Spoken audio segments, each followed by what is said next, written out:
The Project Gutenberg ebook of A Christmas Carol, by Charles Dickens. This ebook is for the use of anyone anywhere at no cost and with almost no restrictions whatsoever. You may copy it, give it away or reuse it under the terms of the Project Gutenberg license included with this ebook or online at www.gutenberg.net. Title: A Christmas Carol, A Ghost Story of Christmas. Author: Charles Dickens. Release date: August 11, 2004, ebook number 46. Language: English. Asterisk asterisk start of this Project Gutenberg ebook, A Christmas Carol asterisk asterisk asterisk. Produced by Jose Menendez. A Christmas Carol. In prose being A Ghost Story of Christmas. By Charles Dickens. Preface.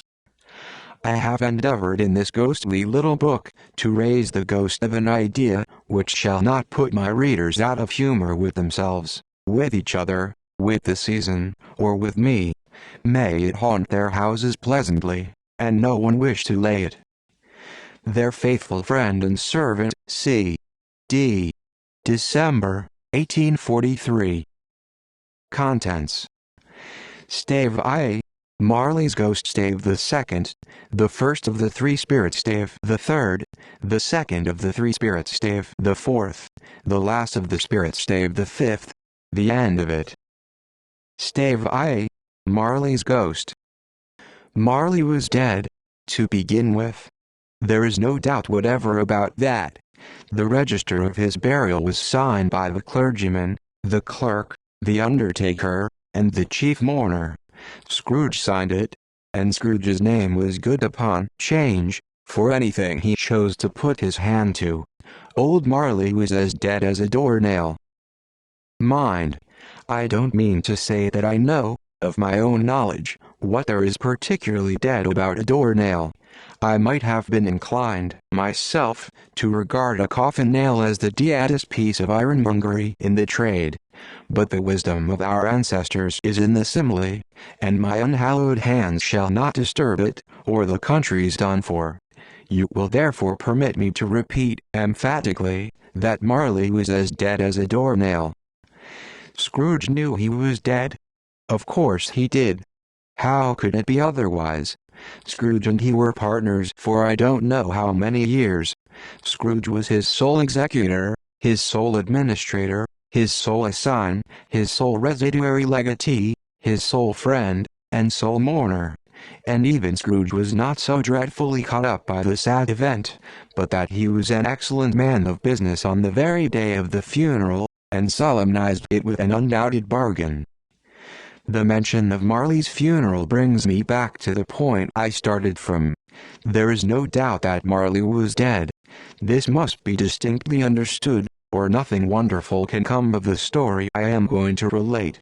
If we were not perfectly convinced that Hamlet's father died before the play began, there would be nothing more remarkable in his taking a stroll at night, in an easterly wind, upon his own ramparts, than there would be in any other middle-aged gentleman rashly turning out after dark in a breezy spot, say St. Paul's churchyard for instance, literally to astonish his son's weak mind.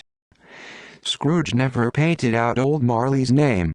There it stood, years afterwards, above the warehouse door. Scrooge and Marley. The firm was known as Scrooge and Marley. Sometimes people new to the business called Scrooge, and sometimes Marley, but he answered to both names. It was all the same to him. Oh, but he was a tight-fisted hand at the grindstone, Scrooge. A squeezing, wrenching, grasping, scraping, clutching, covetous, old sinner.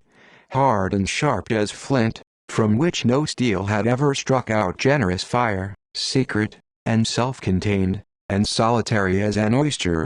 The cold within him froze his old features, nipped his pointed nose, shriveled his cheek, stiffened his gait, made his eyes red, his thin lips blue, and spoke out shrewdly in his grating voice.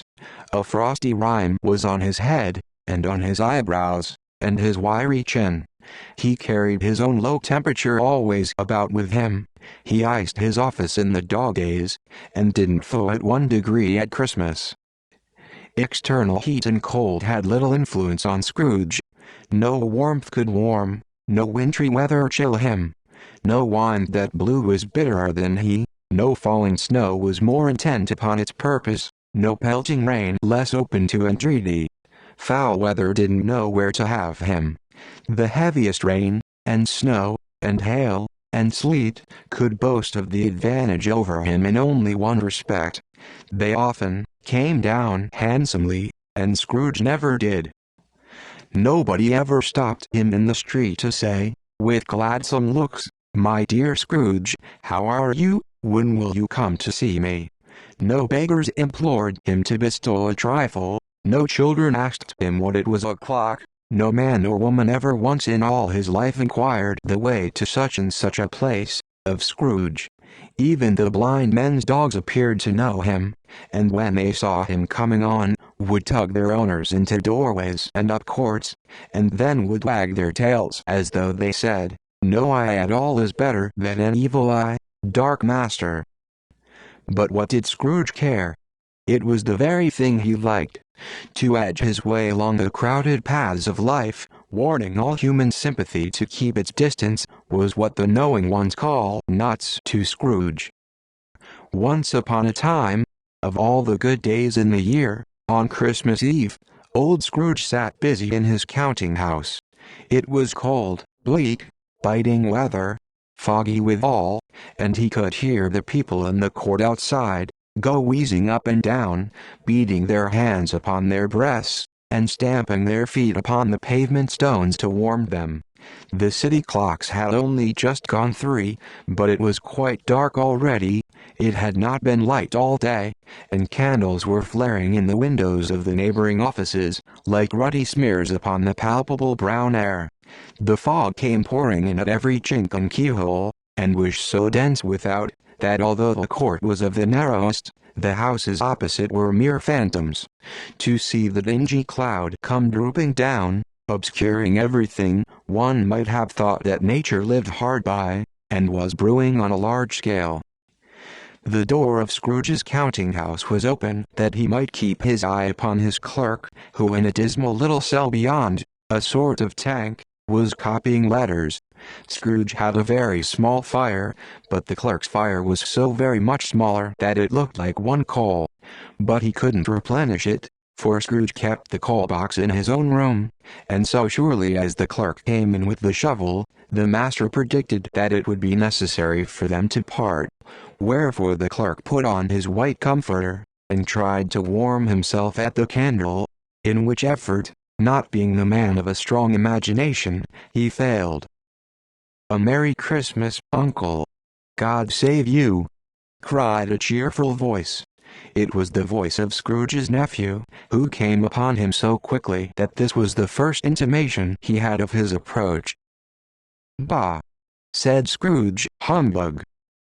He had so heated himself with rapid walking in the fog and frost, this nephew of Scrooge's, that he was all in a glow. His face was ruddy and handsome. His eyes sparkled, and his breath smoked again. "Christmas a humbug, Uncle," said Scrooge's nephew. "You don't mean that, I am sure?" "I do," said Scrooge. "Merry Christmas. What right have you to be merry? What reason have you to be merry? You're poor enough." "Come, then," returned the nephew gaily. "What right have you to be dismal? What reason have you to be morose? You're rich enough." Scrooge, having no better answer ready on the spur of the moment, said, "Bah!" again, and followed it up with, "Humbug!" "Don't be cross, Uncle," said the nephew. "What else can I be?" returned the uncle, "when I live in such a world of fools as this? Merry Christmas! Out upon Merry Christmas! What's Christmas time to you but a time for paying bills without money, a time for finding yourself a year older, but not an hour richer, a time for balancing your books and having every item in 'em through a round dozen of months presented dead against you? If I could work my will," said Scrooge indignantly. "Every idiot who goes about with 'Merry Christmas' on his lips should be boiled with his own pudding, and buried with a stake of holly through his heart. He should." "Uncle," pleaded the nephew. "Nephew," returned the uncle sternly, "keep Christmas in your own way, and let me keep it in mine." "Keep it," repeated Scrooge's nephew. "But you don't keep it." "Let me leave it alone, then," said Scrooge. "Much good may it do you. Much good it has ever done you." "There are many things from which I might have derived good, by which I have not profited, I dare say," returned the nephew. "Christmas among the rest.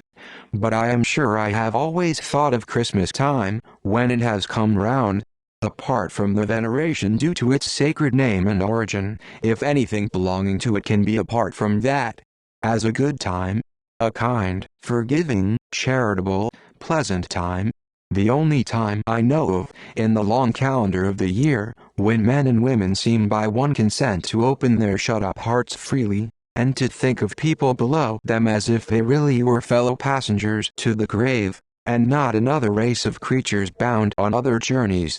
And therefore, uncle, though it has never put a scrap of gold or silver in my pocket, I believe that it has done me good, and will do me good, and I say, God bless it." The clerk in the tank involuntarily applauded. Becoming immediately sensible of the impropriety, he poked the fire, and extinguished the last frail spark forever. "Let me hear another sound from you," said Scrooge, "and you'll keep your Christmas by losing your situation. You're quite a powerful speaker, sir," he added, turning to his nephew. "I wonder you don't go into Parliament." "Don't be angry, uncle. Come, dine with us tomorrow." Scrooge said that he would see him. Yes, indeed he did. He went the whole length of the expression, and said that he would see him in that extremity first. "But why?" cried Scrooge's nephew. "Why? Why did you get married?" said Scrooge. "Because I fell in love." "Because you fell in love," growled Scrooge, as if that were the only one thing in the world more ridiculous than a Merry Christmas. "Good afternoon." "Nay, uncle, but you never came to see me before that happened. Why give it as a reason for not coming now?" "Good afternoon," said Scrooge. "I want nothing from you. I ask nothing of you. Why cannot we be friends?" "Good afternoon," said Scrooge. "I am sorry, with all my heart, to find you so resolute. We have never had any quarrel, to which I have been a party. But I have made the trial in homage to Christmas, and I'll keep my Christmas humor to the last. So a Merry Christmas, uncle." "Good afternoon," said Scrooge. "And a Happy New Year." "Good afternoon," said Scrooge. His nephew left the room without an angry word. Notwithstanding, he stopped at the outer door to bestow the greetings of the season on the clerk, who, cold as he was warmer than Scrooge, for he returned them cordially. "There's another fellow," muttered Scrooge, who overheard him. "My clerk, with 15 shillings a week, and a wife and family, talking about a Merry Christmas. I'll retire to Bedlam." This lunatic, in letting Scrooge's nephew out, had let 2 other people in. They were portly gentlemen, pleasant to behold, and now stood, with their hats off, in Scrooge's office. They had books and papers in their hands, and bowed to him. "Scrooge and Marley's, I believe," said one of the gentlemen, referring to his list. "Have I the pleasure of addressing Mr. Scrooge, or Mr. Marley?" "Mr. Marley has been dead these 7 years," Scrooge replied. "He died 7 years ago, this very night." "We have no doubt his liberality is well represented by his surviving partner," said the gentleman, presenting his credentials. It certainly was, for they had been 2 kindred spirits. At the ominous word liberality, Scrooge frowned, and shook his head. and handed the credentials back. "At this festive season of the year, Mr. Scrooge," said the gentleman, taking up a pen, "it is more than usually desirable that we should make some slight provision for the poor and destitute, who suffer greatly at the present time. Many thousands are in want of common necessaries. Hundreds of thousands are in want of common comforts, sir." "Are there no prisons?" asked Scrooge. "Plenty of prisons," said the gentleman, laying down the pen again. "And the Union workhouses?" demanded Scrooge. "Are they still in operation?" "They are still," returned the gentleman. "I wish I could say they were not." "The treadmill and the poor law are in full vigor, then?" said Scrooge. "Both very busy, sir." "Oh, I was afraid, from what you said at first, that something had occurred to stop them in their useful course," said Scrooge. "I'm very glad to hear it." "Under the impression that they scarcely furnish Christian cheer of mind or body to the multitude," returned the gentleman, "a few of us are endeavoring to raise a fund to buy the poor some meat and drink, and means of warmth. We choose this time, because it is a time, of all others, when want is keenly felt, and abundance rejoices. What shall I put you down for?" "Nothing," Scrooge replied. "You wish to be anonymous?" "I wish to be left alone," said Scrooge. "Since you ask me what I wish, gentlemen, that is my answer. I don't make merry myself at Christmas, and I can't afford to make idle people merry. I help to support the establishments I have mentioned. They cost enough, and those who are badly off must go there. Many can't go there, and many would rather die."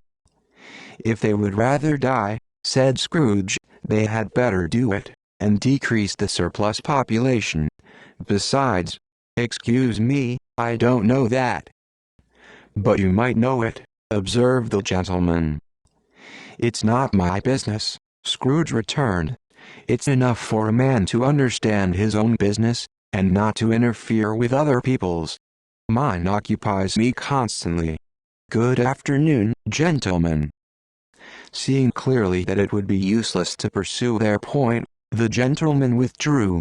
Scrooge resumed his labors with an improved opinion of himself, and in a more facetious temper than was usual with him. Meanwhile the fog and darkness thickened so, that people ran about with flaring links, proffering their services to go before horses and carriages, and conduct them on their way. The ancient tower of a church, whose gruff old bell was always peeping slyly down at Scrooge out of a Gothic window in the wall, became invisible, and struck the hours and quarters in the clouds, with tremulous vibrations afterwards, as if its teeth were chattering in its frozen head up there. The cold became intense. In the main street, at the corner of the court, some laborers were repairing the gas pipes, and had lighted a great fire in a brazier, round which a party of ragged men and boys were gathered, warming their hands and winking their eyes before the blaze in rapture. The water plug being left in solitude, its overflowing sullenly congealed, and turned to misanthropic ice. The brightness of the shops where holly sprigs and berries crackled in the lamp heat of the windows, made pale faces ruddy as they passed. Poulterers' and grocers' trades became a splendid joke, a glorious pageant, with which it was next to impossible to believe that such dull principles as bargain and sale had anything to do.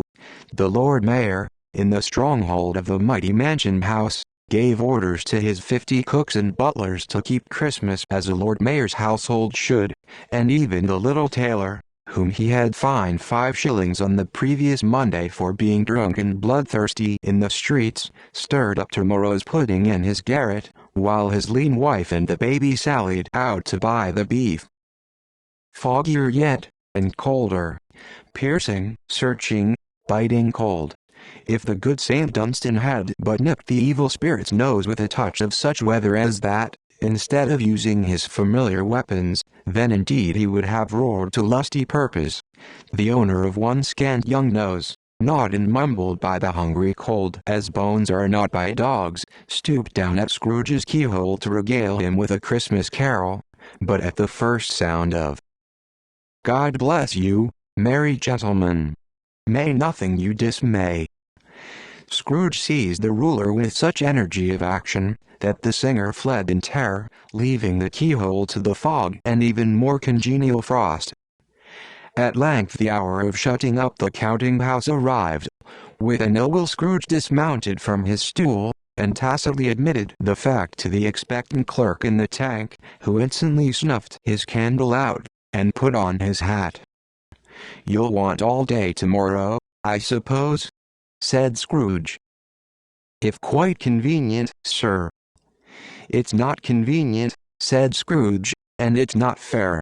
If I was to stop half a crown for it, you'd think yourself ill-used, I'll be bound." The clerk smiled faintly. "And yet," said Scrooge, "you don't think me ill-used, when I pay a day's wages for no work." The clerk observed that it was only once a year. "A poor excuse for picking a man's pocket every 25th of December," said Scrooge, buttoning his greatcoat to the chin. "But I suppose you must have the whole day. Be here all the earlier next morning." The clerk promised that he would, and Scrooge walked out with a growl. The office was closed in a twinkling, and the clerk, with the long ends of his white comforter dangling below his waist, for he boasted no greatcoat, went down a slide on Cornhill, at the end of a lane of boys, 20 times, in honor of its being Christmas Eve, and then ran home to Camden Town as hard as he could pelt, to play at blind man's buff. Scrooge took his melancholy dinner in his usual melancholy tavern, and having read all the newspapers, and beguiled the rest of the evening with his banker's book, went home to bed. He lived in chambers which had once belonged to his deceased partner. They were a gloomy suite of rooms, in a lowering pile of building up a yard, where it had so little business to be, that one could scarcely help fancying it must have run there when it was a young house, playing at hide-and-seek with other houses, and forgotten the way out again. It was old enough now, and dreary enough, for nobody lived in it but Scrooge, the other rooms being all let out as offices. The yard was so dark that even Scrooge, who knew its every stone, was fain to grope with his hands. The fog and frost so hung about the black old gateway of the house, that it seemed as if the genius of the weather sat in mournful meditation on the threshold. Now, it is a fact that there was nothing at all particular about the knocker on the door, except that it was very large. It is also a fact that Scrooge had seen it, night and morning, during his whole residence in that place, also that Scrooge had as little of what is called fancy about him as any man in the city of London, even including, which is a bold word, the corporation, alderman, and livery. Let it also be borne in mind that Scrooge had not bestowed one thought on Marley, since his last mention of his 7 years dead partner that afternoon. And then let any man explain to me, if he can, how it happened that Scrooge, having his key in the lock of the door, saw in the knocker, without its undergoing any intermediate process of change, not the knocker, but Marley's face. Marley's face.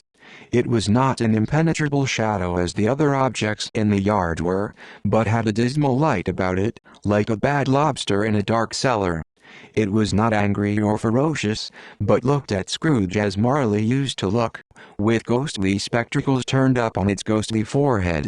The hair was curiously stirred, as if by breath or hot air, and, though the eyes were wide open, they were perfectly motionless. That, and its livid color, made it horrible, but its horror seemed to be in spite of the face and beyond its control, rather than a part of its own expression. As Scrooge looked fixedly at this phenomenon, it was a knocker again. To say that he was not startled, or that his blood was not conscious of a terrible sensation to which it had been a stranger from infancy, would be untrue. But he put his hand upon the key he had relinquished, turned it sturdily, walked in, and lighted his candle. He did pause, with a moment's irresolution, before he shut the door, and he did look cautiously behind at first, as if he half expected to be terrified with the sight of Marley's pigtail sticking out into the hall. But there was nothing on the back of the door, except the screws and nuts that held the knocker on, so he said, "Pooh, pooh," and closed it with a bang. The sound resounded through the house like thunder. Every room above, and every cask in the wine merchant's cellars below, appeared to have a separate peal of echoes of its own. Scrooge was not a man to be frightened by echoes. He fastened the door, and walked across the hall, and up the stairs. Slowly too, trimming his candle as he went. You may talk vaguely about driving a coach and six up a good old flight of stairs, or through a bad young Act of Parliament, but I mean to say you might have got a hearse up that staircase, and taken it broadwise, with the splinter bar towards the wall and the door towards the balustrades, and done it easy.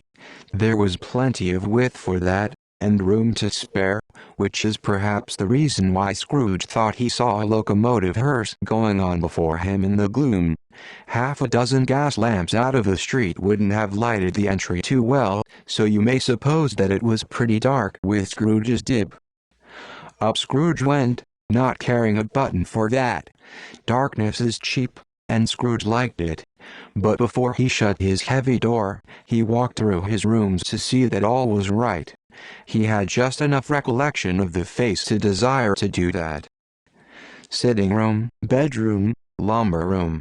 All as they should be, nobody under the table, nobody under the sofa, a small fire in the grate, spoon and basin ready, and the little saucepan of gruel. Scrooge had a cold in his head upon the hob.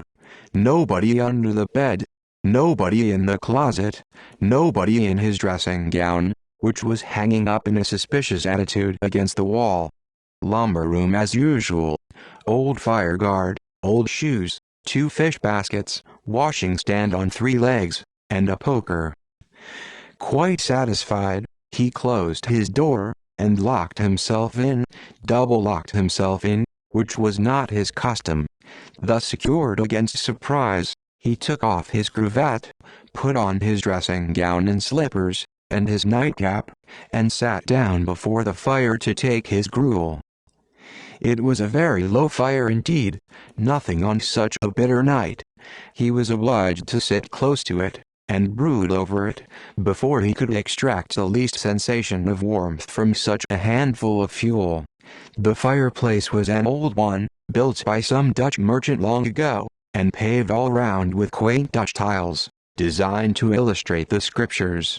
There were Cains and Abels, Pharaoh's daughters, Queens of Sheba, angelic messengers descending through the air on clouds like featherbeds, Abrahams, Belshazzars, apostles putting off to sea in butterboats, hundreds of figures to attract his thoughts, and yet that face of Marley, 7 years dead, came like the ancient prophet's rod, and swallowed up the whole.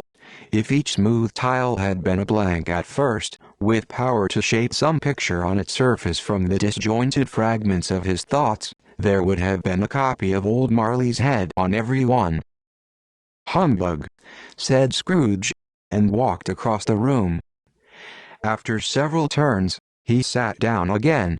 As he threw his head back in the chair, his glance happened to rest upon a bell, a disused bell, that hung in the room, and communicated for some purpose now forgotten with a chamber in the highest story of the building. It was with great astonishment, and with a strange, inexplicable dread, that as he looked, he saw this bell begin to swing. It swung so softly in the outset that it scarcely made a sound, but soon it rang out loudly, and so did every bell in the house. This might have lasted half a minute, or a minute, but it seemed an hour. The bells ceased as they had begun, together. They were succeeded by a clanking noise, deep down below, as if some person were dragging a heavy chain over the casks in the wine merchant's cellar. Scrooge then remembered to have heard that ghosts in haunted houses were described as dragging chains. The cellar door flew open with a booming sound, and then he heard the noise much louder, on the floors below, then coming up the stairs. then coming straight towards his door. "It's humbug still," said Scrooge. "I won't believe it." His color changed though, when, without a pause, it came on through the heavy door, and passed into the room before his eyes. Upon its coming in, the dying flame leaped up, as though it cried, "I know him, Marley's ghost," and fell again. The same face, the very same. Marley in his pigtail, usual waistcoat, tights and boots, the tassels on the latter bristling, like his pigtail, and his coat skirts, and the hair upon his head. The chain he drew was clasped about his middle. It was long, and wound about him like a tail, and it was made, for Scrooge observed it closely, of cash boxes, keys, padlocks, ledgers, deeds, and heavy purses wrought in steel. His body was transparent, so that Scrooge, observing him, and looking through his waistcoat, could see the 2 buttons on his coat behind. Scrooge had often heard it said that Marley had no bowels, but he had never believed it until now. No, nor did he believe it even now, though he looked the phantom through and through, and saw it standing before him, though he felt the chilling influence of its death-cold eyes, and marked the very texture of the folded kerchief bound about its head and chin, which wrapper he had not observed before. He was still incredulous, and fought against his senses. "How now?" said Scrooge, caustic and cold as ever. "What do you want with me?" "Much." Marley's voice, no doubt about it. "Who are you?" "Ask me who I was." "Who were you then?" said Scrooge, raising his voice. "You're particular, for a shade." He was going to say, "to a shade," but substituted this, as more appropriate. "In life I was your partner, Jacob Marley." Can you sit down?" asked Scrooge, looking doubtfully at him. "I can." "Do it, then." Scrooge asked the question, because he didn't know whether a ghost so transparent might find himself in a condition to take a chair, and felt that in the event of its being impossible, it might involve the necessity of an embarrassing explanation. But the ghost sat down on the opposite side of the fireplace, as if he were quite used to it. "You don't believe in me," observed the ghost. "I don't," said Scrooge. "What evidence would you have of my reality beyond that of your senses?" "I don't know," said Scrooge. "Why do you doubt your senses?"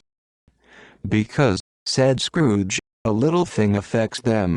A slight disorder of the stomach makes them cheats.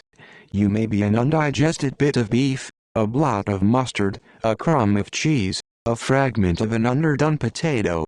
There's more of gravy than of grave about you, whatever you are." Scrooge was not much in the habit of cracking jokes, nor did he feel, in his heart, by any means waggish then. The truth is, that he tried to be smart, as a means of distracting his own attention, and keeping down his terror, for the spectre's voice disturbed the very marrow in his bones. To sit, staring at those fixed glazed eyes, in silence for a moment, would play, Scrooge felt, the very deuce with him. There was something very awful, too, in the spectre's being provided with an infernal atmosphere of its own. Scrooge could not feel it himself, but this was clearly the case, for though the ghost sat perfectly motionless, its hair, and skirts, and tassels, were still agitated as by the hot vapor from an oven. "You see this toothpick?" said Scrooge, returning quickly to the charge, for the reason just assigned, and wishing, though it were only for a second, to divert the vision's stony gaze from himself. "I do," replied the ghost. "You are not looking at it," said Scrooge. "But I see it," said the ghost, notwithstanding. "Well," returned Scrooge, "I have but to swallow this, and be for the rest of my days persecuted by a legion of goblins, all of my own creation. Humbug, I tell you! Humbug!" At this the spirit raised a frightful cry, and shook its chain with such a dismal and appalling noise, that Scrooge held on tight to his chair, to save himself from falling in a swoon.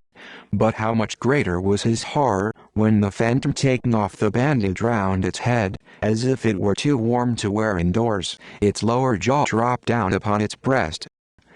Scrooge fell upon his knees, and clasped his hands before his face. "Mercy," he said, "dreadful apparition, why do you trouble me?" "Man of the worldly mind," replied the ghost, "do you believe in me or not?" "I do," said Scrooge. "I must. But why do spirits walk the earth, and why do they come to me?" "It is required of every man," the ghost returned, "that the spirit within him should walk abroad among his fellow men, and travel far and wide, and if that spirit goes not forth in life, it is condemned to do so after death. It is doomed to wander through the world, oh, woe is me, and witness what it cannot share, but might have shared on earth, and turn to happiness." Again the spectre raised a cry, and shook its chain and wrung its shadowy hands. "You are fettered," said Scrooge, trembling. "Tell me why?" "I wear the chain I forged in life," replied the ghost. "I made it link by link, and yard by yard. I girded it on of my own free will, and of my own free will I wore it. Is its pattern strange to you?" Scrooge trembled more and more.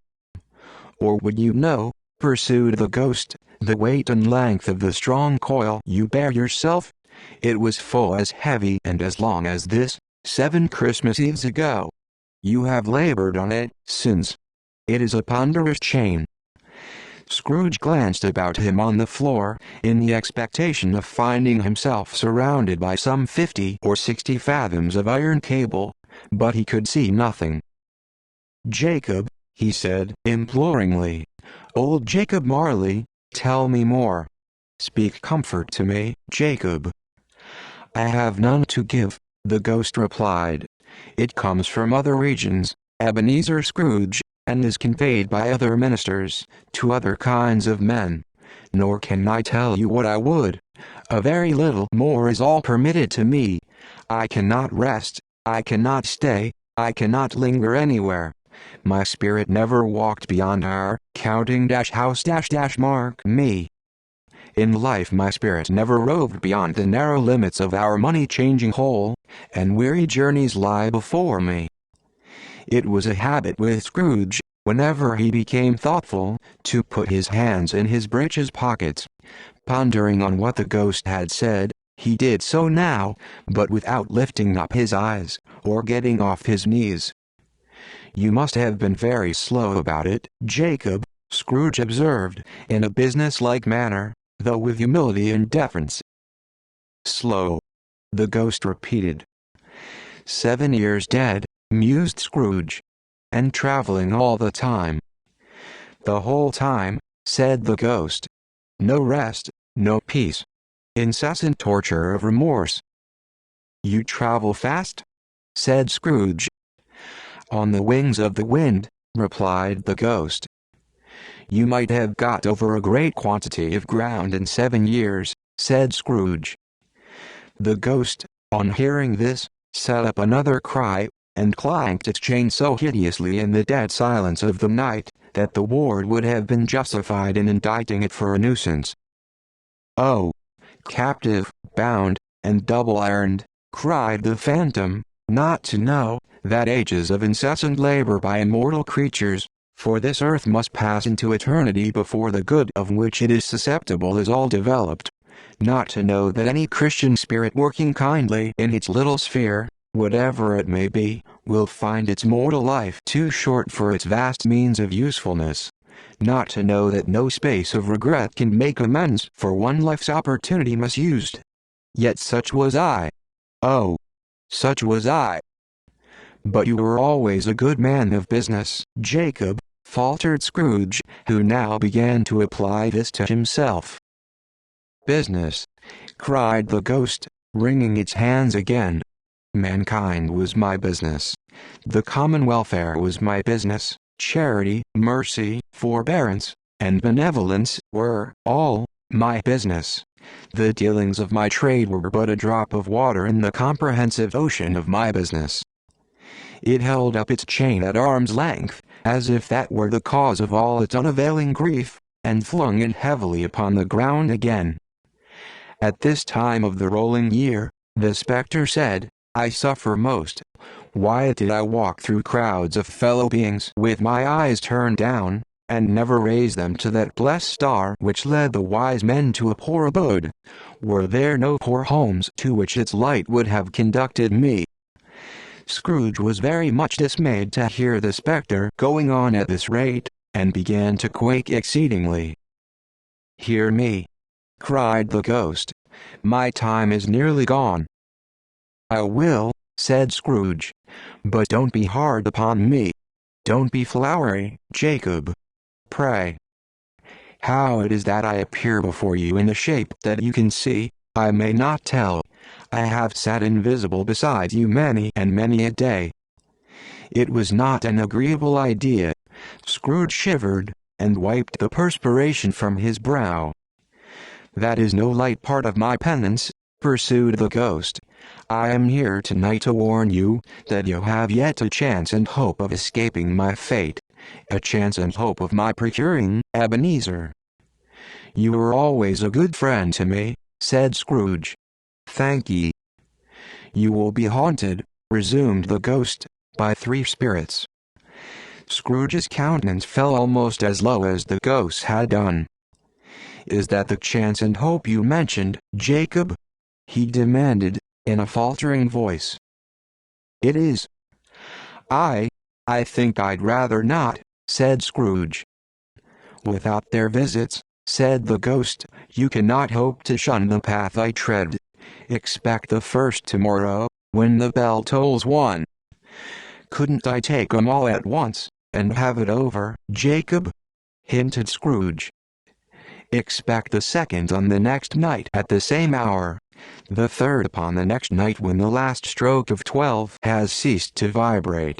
Look to see me no more, and look that, for your own sake, you remember what has passed between us. When it had said these words, the spectre took its wrapper from the table, and bound it round its head, as before. Scrooge knew this, by the smart sound its teeth made, when the jaws were brought together by the bandage. He ventured to raise his eyes again, and found his supernatural visitor confronting him in an erect attitude, with its chain wound over and about its arm. The apparition walked backward from him, and at every step it took, the window raised itself a little, so that when the spectre reached it, it was wide open. It beckoned Scrooge to approach, which he did. When they were within 2 paces of each other, Marley's ghost held up its hand, warning him to come no nearer. Scrooge stopped. Not so much in obedience, as in surprise and fear, for on the raising of the hand, he became sensible of confused noises in the air, incoherent sounds of lamentation and regret, wailings inexpressibly sorrowful and self-accusatory. The spectre, after listening for a moment, joined in the mournful dirge, and floated out upon the bleak, dark night. Scrooge followed to the window, desperate in his curiosity. He looked out. The air was filled with phantoms, wandering hither and thither in restless haste, and moaning as they went. Every one of them wore chains like Marley's ghost. Some few, they might be guilty governments, were linked together, none were free. Many had been personally known to Scrooge in their lives.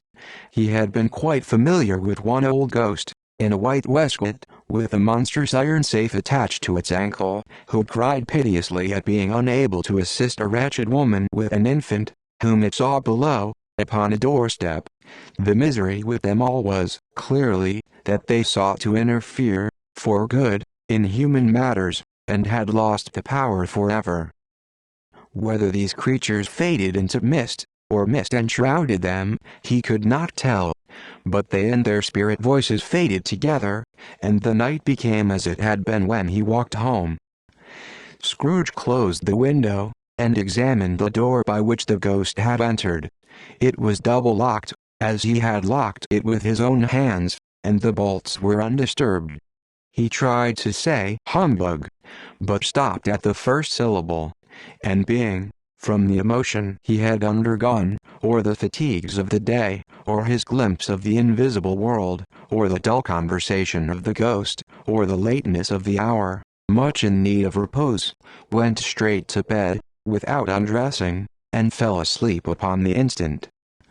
Stave the second, the first of the three spirits.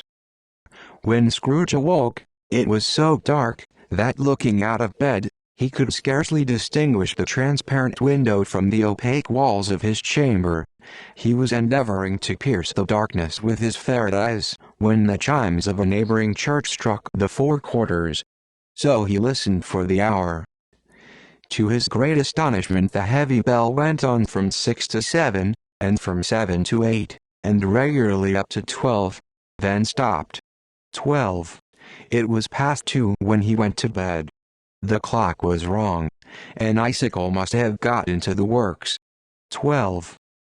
He touched the spring of his repeater, to correct this most preposterous clock. Its rapid little pulse beat 12, and stopped. "Why, it isn't possible," said Scrooge, "that I can have slept through a whole day and far into another night. It isn't possible that anything has happened to the sun, and this is 12 at noon." The idea being an alarming one, he scrambled out of bed, and groped his way to the window. He was obliged to rub the frost off with the sleeve of his dressing gown before he could see anything, and could see very little then. All he could make out was, that it was still very foggy and extremely cold, and that there was no noise of people running to and fro, and making a great stir, as there unquestionably would have been if night had beaten off bright day, and taken possession of the world.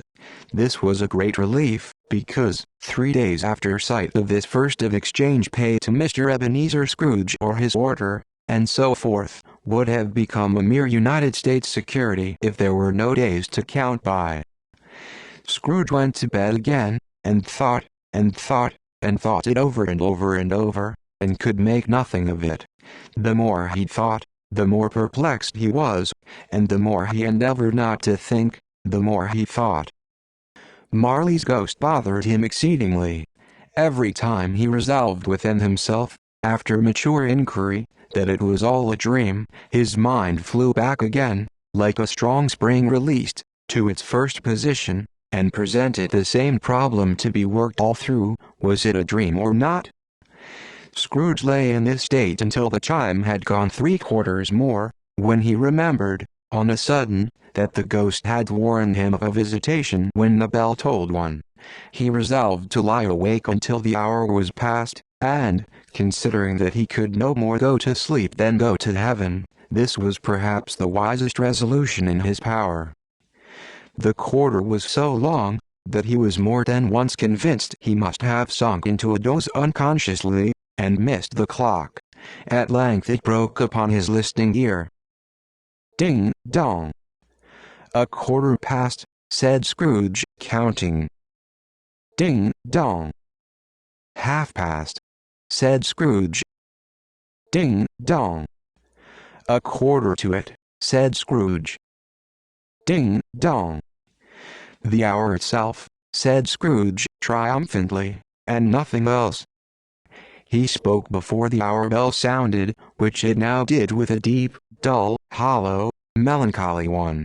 Light flashed up in the room upon the instant, and the curtains of his bed were drawn.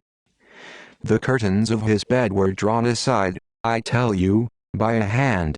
Not the curtains at his feet, nor the curtains at his back, but those to which his face was addressed.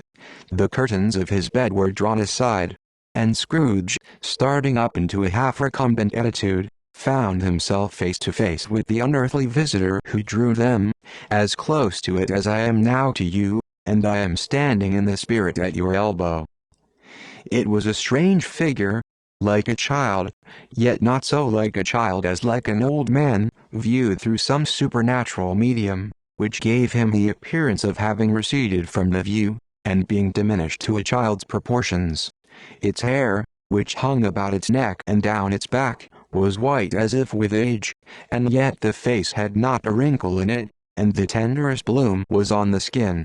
The arms were very long and muscular, the hands the same, as if its hold were of uncommon strength.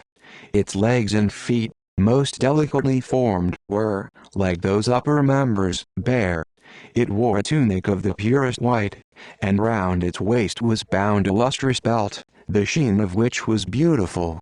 It held a branch of fresh green holly in its hand, and, in singular contradiction of that wintry emblem, had its dress trimmed with summer flowers.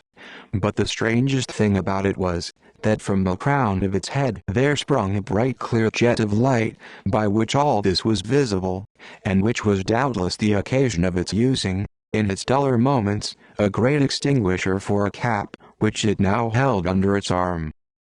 Even this, though, when Scrooge looked at it with increasing steadiness, was not its strangest quality, for as its belt sparkled and glittered now in one part and now in another, and what was light one instant, at another time was dark, so the figure itself fluctuated in its distinctness, being now a thing with one arm, now with one leg, now with 20 legs, now a pair of legs without a head, now a head without a body, of which dissolving parts, no outline would be visible in the dense gloom wherein they melted away, and in the very wonder of this, it would be itself again, distinct and clear as ever. "Are you the spirit, sir, whose coming was foretold to me?" asked Scrooge. "I am." The voice was soft and gentle, singularly low, as if instead of being so close beside him, it were at a distance. "Who, and what are you?" Scrooge demanded. "I am the ghost of Christmas past." "Long past?" inquired Scrooge, observant of its dwarfish stature. "No, your past."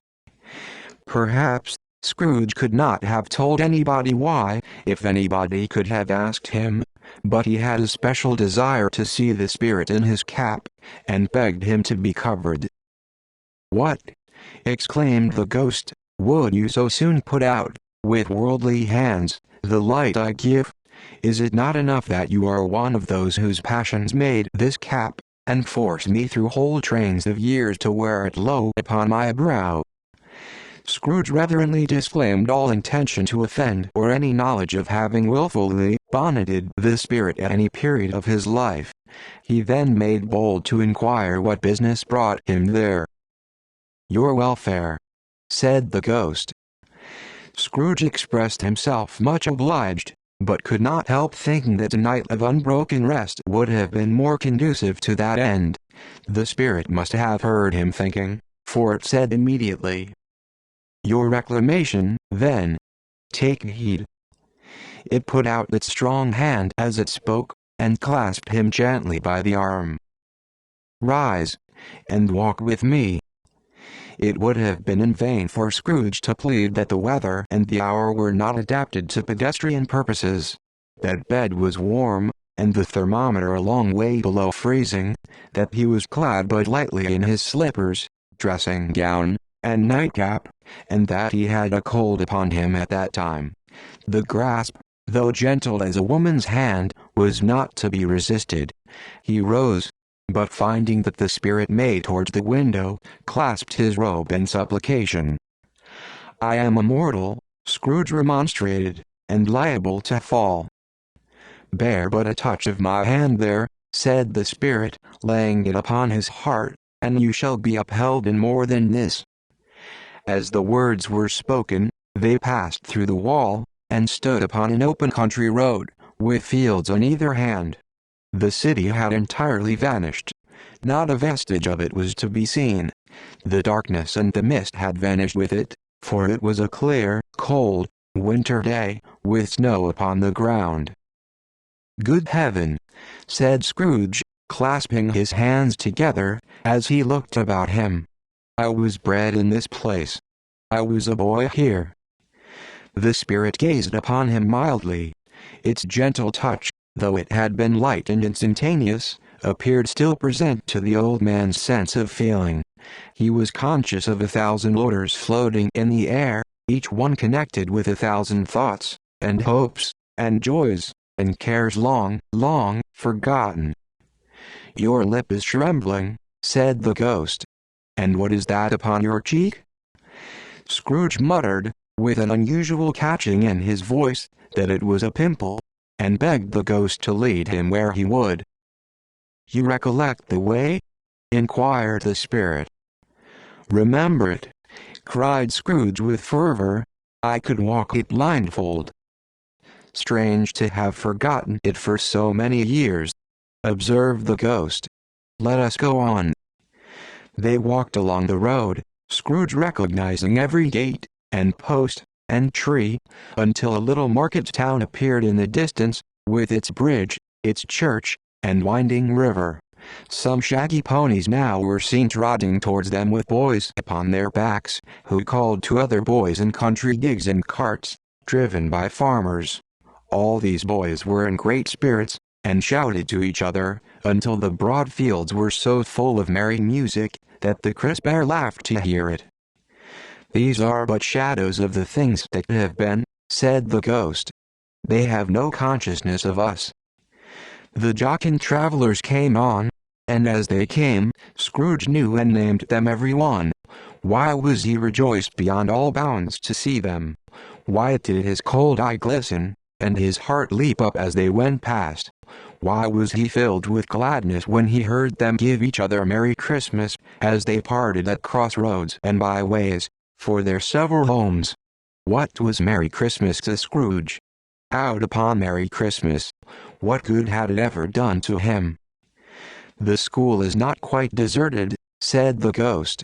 "A solitary child, neglected by his friends, is left there still."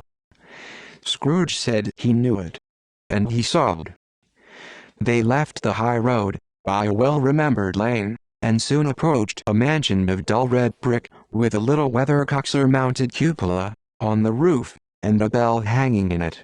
It was a large house, but one of broken fortunes, for the spacious offices were little used, their walls were damp and mossy, their windows broken, and their gates decayed. Fowls clucked and strutted in the stables, and the coach-houses and sheds were overrun with grass.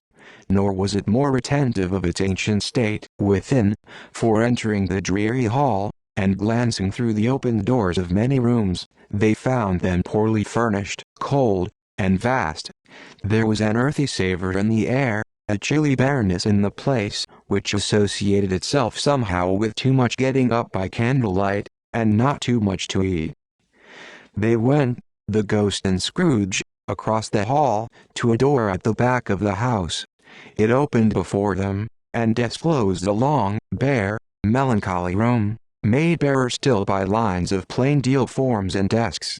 At one of these a lonely boy was reading near a feeble fire, and Scrooge sat down upon a form, and wept to see his poor forgotten self as he used to be.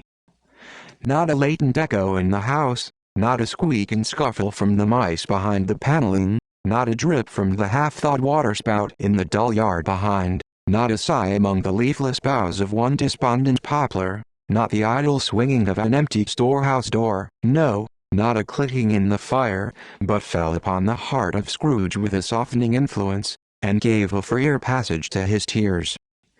The spirit touched him on the arm, and pointed to his younger self, intent upon his reading.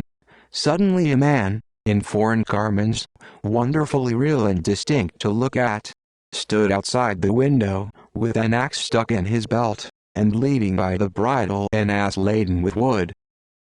"Why, it's Ali Baba!" Scrooge exclaimed in ecstasy. "It's dear old honest Ali Baba. Yes, yes, I know. One Christmas time, when yonder solitary child was left here all alone, he did come, for the first time, just like that. Poor boy!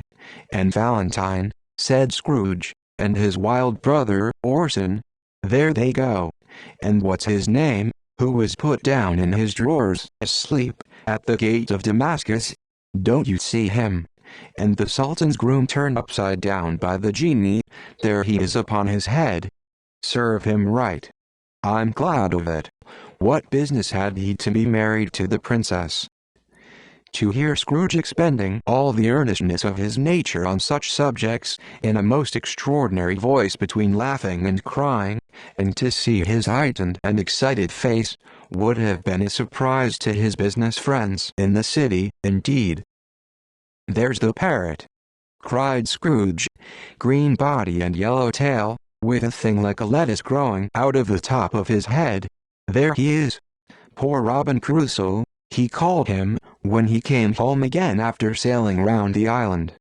Poor Robin Crusoe, where have you been, Robin Crusoe?" The man thought he was dreaming, but he wasn't. It was the parrot, you know. There goes Friday, running for his life to the little creek. Halloa! Hoop! Halloo! Then, with a rapidity of transition very foreign to his usual character, he said, in pity for his former self, "Poor boy!" and cried again. "I wish," Scrooge muttered, putting his hand in his pocket, and looking about him, after drying his eyes with his cuff, "but it's too late now." "What is the matter?" asked the spirit. "Nothing," said Scrooge. "Nothing. There was a boy singing a Christmas carol at my door last night. I should like to have given him something, that's all." The ghost smiled thoughtfully, and waved its hand, saying as it did so, "Let us see another Christmas." Scrooge's former self grew larger at the words, and the room became a little darker and more dirty. The panels shrunk, the windows cracked, fragments of plaster fell out of the ceiling, and the naked laths were shown instead. But how all this was brought about, Scrooge knew no more than you do.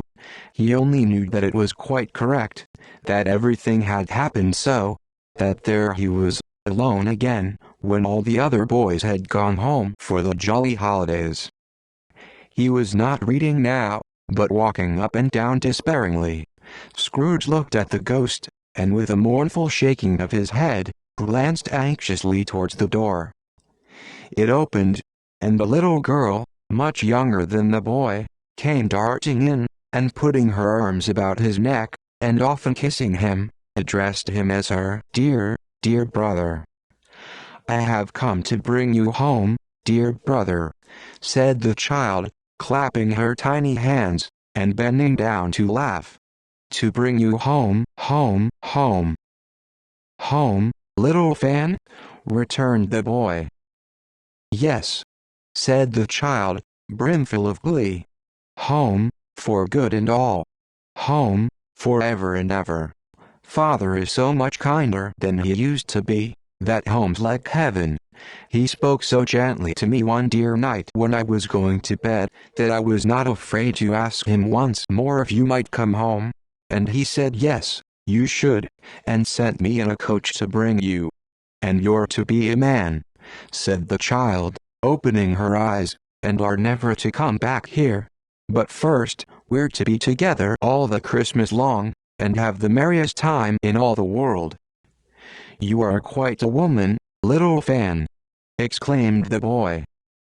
She clapped her hands and laughed, and tried to touch his head, but being too little, laughed again, and stood on tiptoe to embrace him. Then she began to drag him, in her childish eagerness, towards the door, and he, nothing loath to go, accompanied her. A terrible voice in the hall cried, "Bring down Master Scrooge's box, there!"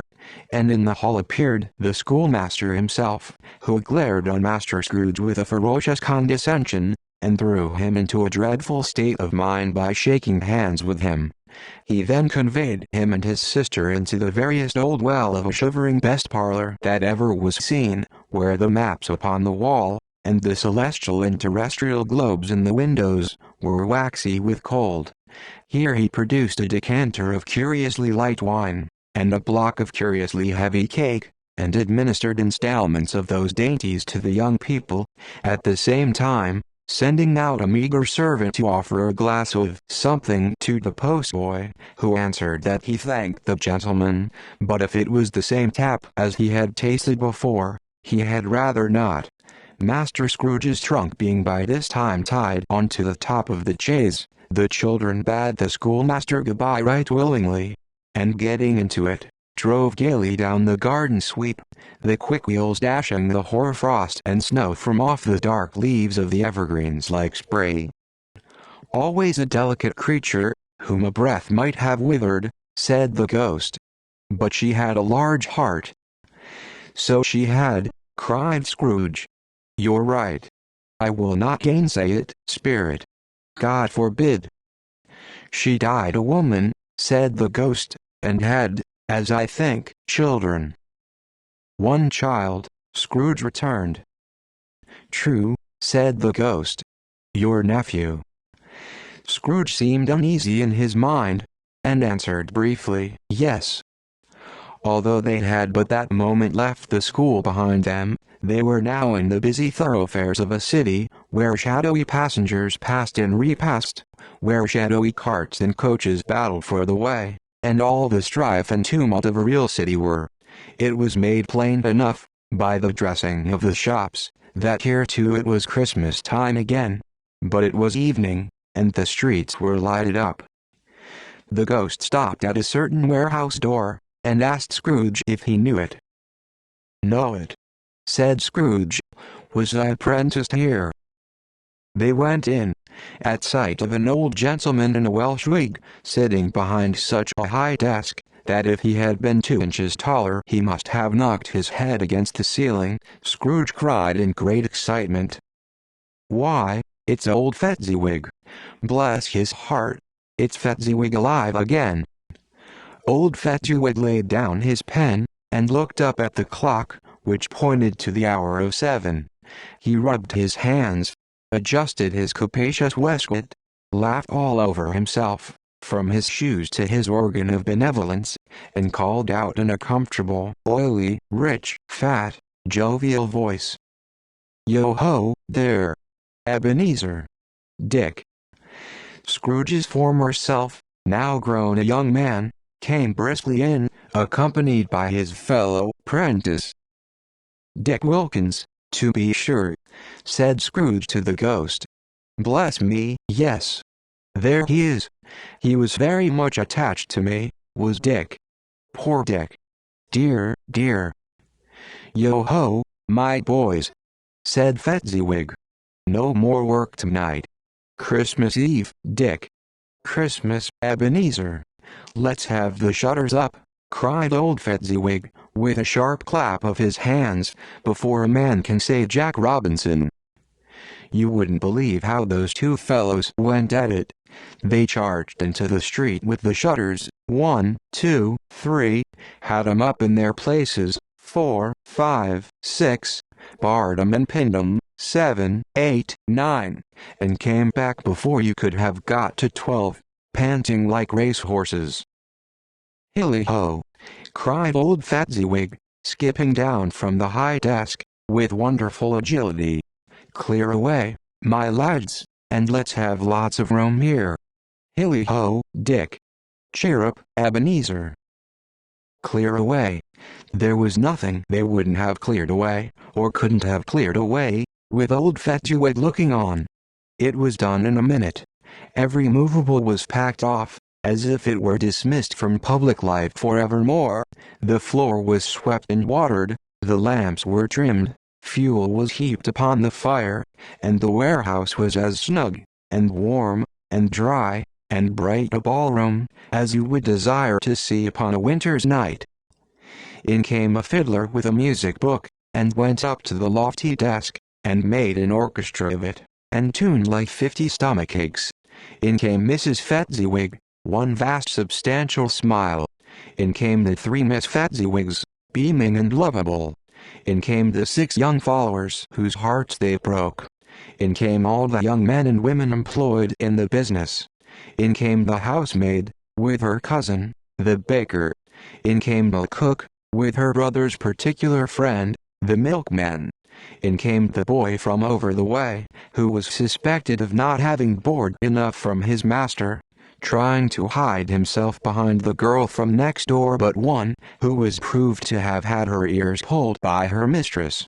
In they all came, one after another, some shyly, some boldly, some gracefully, some awkwardly, some pushing, some pulling. In they all came, anyhow and everyhow. Away they all went, 20 couple at once, hands half round and back again the other way, down the middle and up again, round and round in various stages of affectionate grouping, old top couple always turning up in the wrong place, new top couple starting off again, as soon as they've got there, all top couples at last, and not a bottom one to help them. When this result was brought about, old Fezziwig, clapping his hands to stop the dance, cried out, "Well done!" And the fiddler plunged his hot face into a pot of porter, especially provided for that purpose. But scorning rest, upon his reappearance, he instantly began again, though there were no dancers yet, as if the other fiddler had been carried home, exhausted, on a shutter, and he were a brand new man resolved to beat him out of sight, or perish. There were more dances, and there were forfeits, and more dances, and there was cake, and there was negus, and there was a great piece of cold roast, and there was a great piece of cold boiled, and there were mince pies, and plenty of beer. But the great effect of the evening came after the roast and boiled, when the fiddler, an artful dog, mind, the sort of man who knew his business better than you or I could have told it him, struck up Sir Roger de Coverley. Then old Fezziwig stood out to dance with Mrs. Fezziwig. Top couple, too, with a good stiff piece of work cut out for them, 3 or 24 pair of partners, people who were not to be trifled with, people who would dance, and had no notion of walking.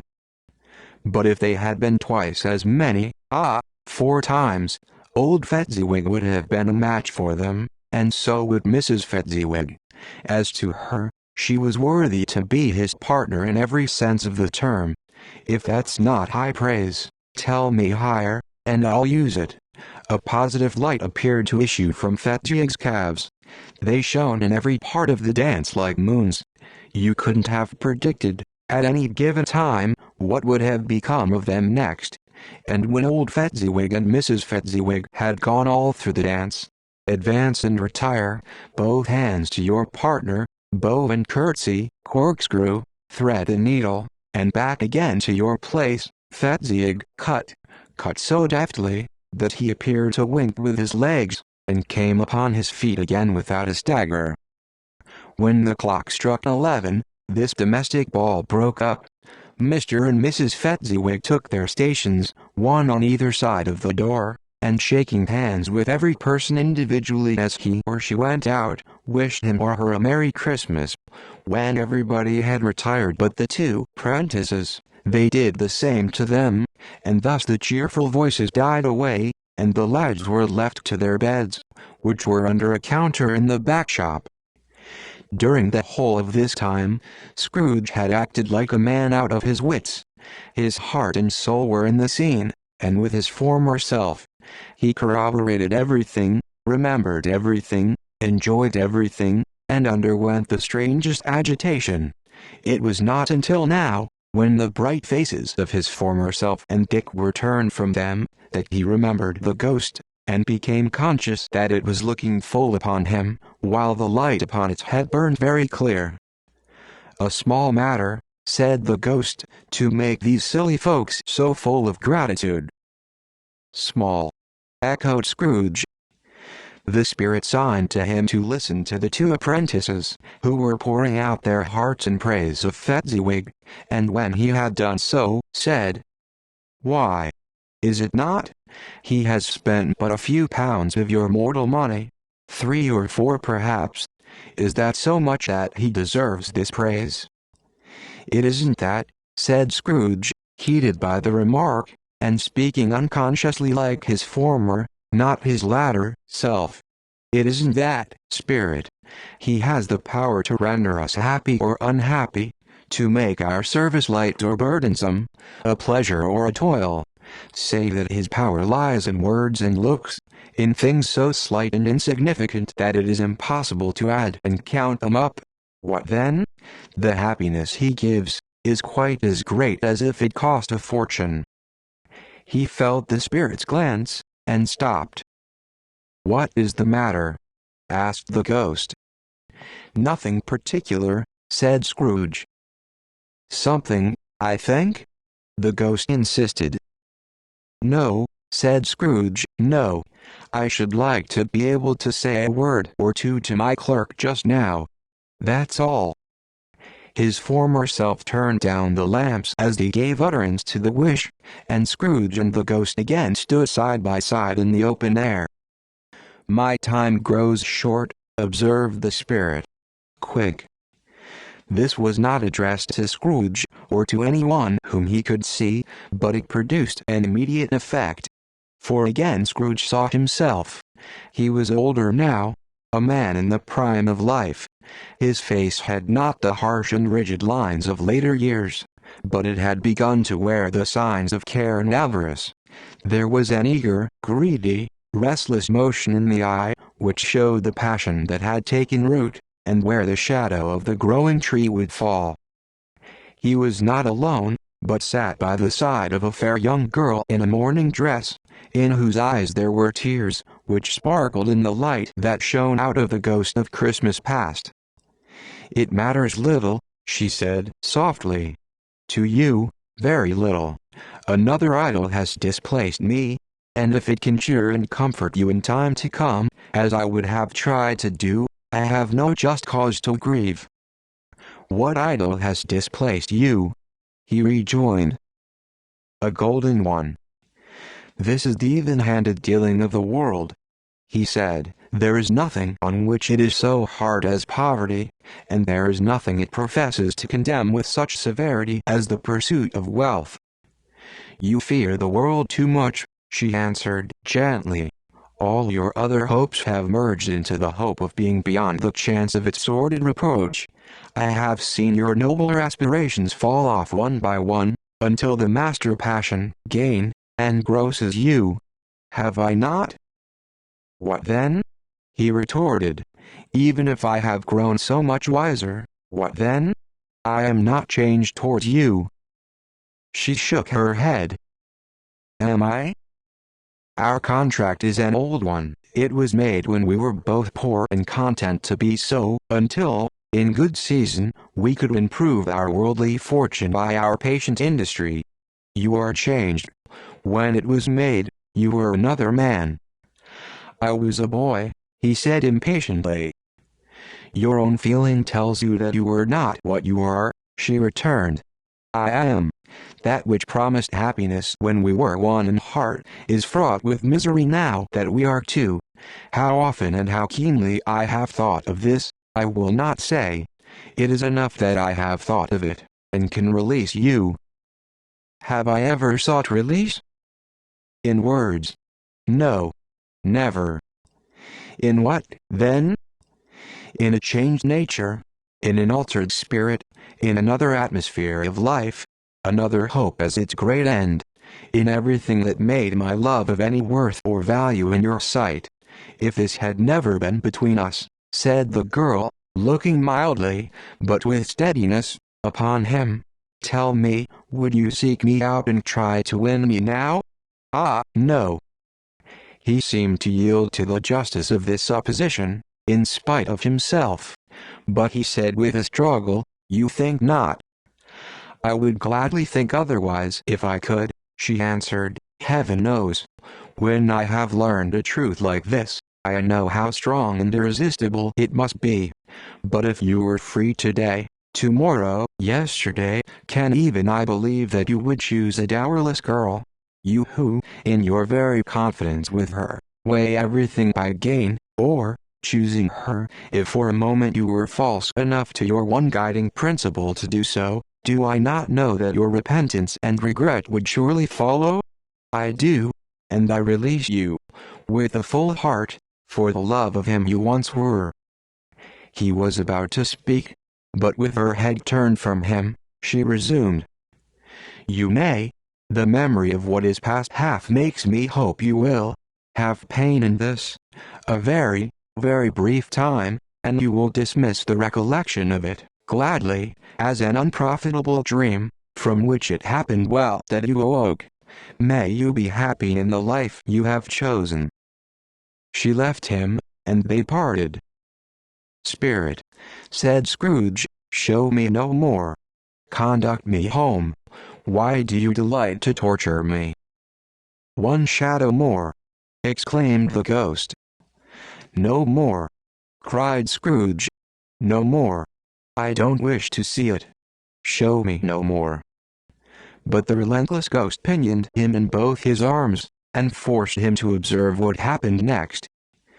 They were in another scene and place, a room, not very large or handsome, but full of comfort.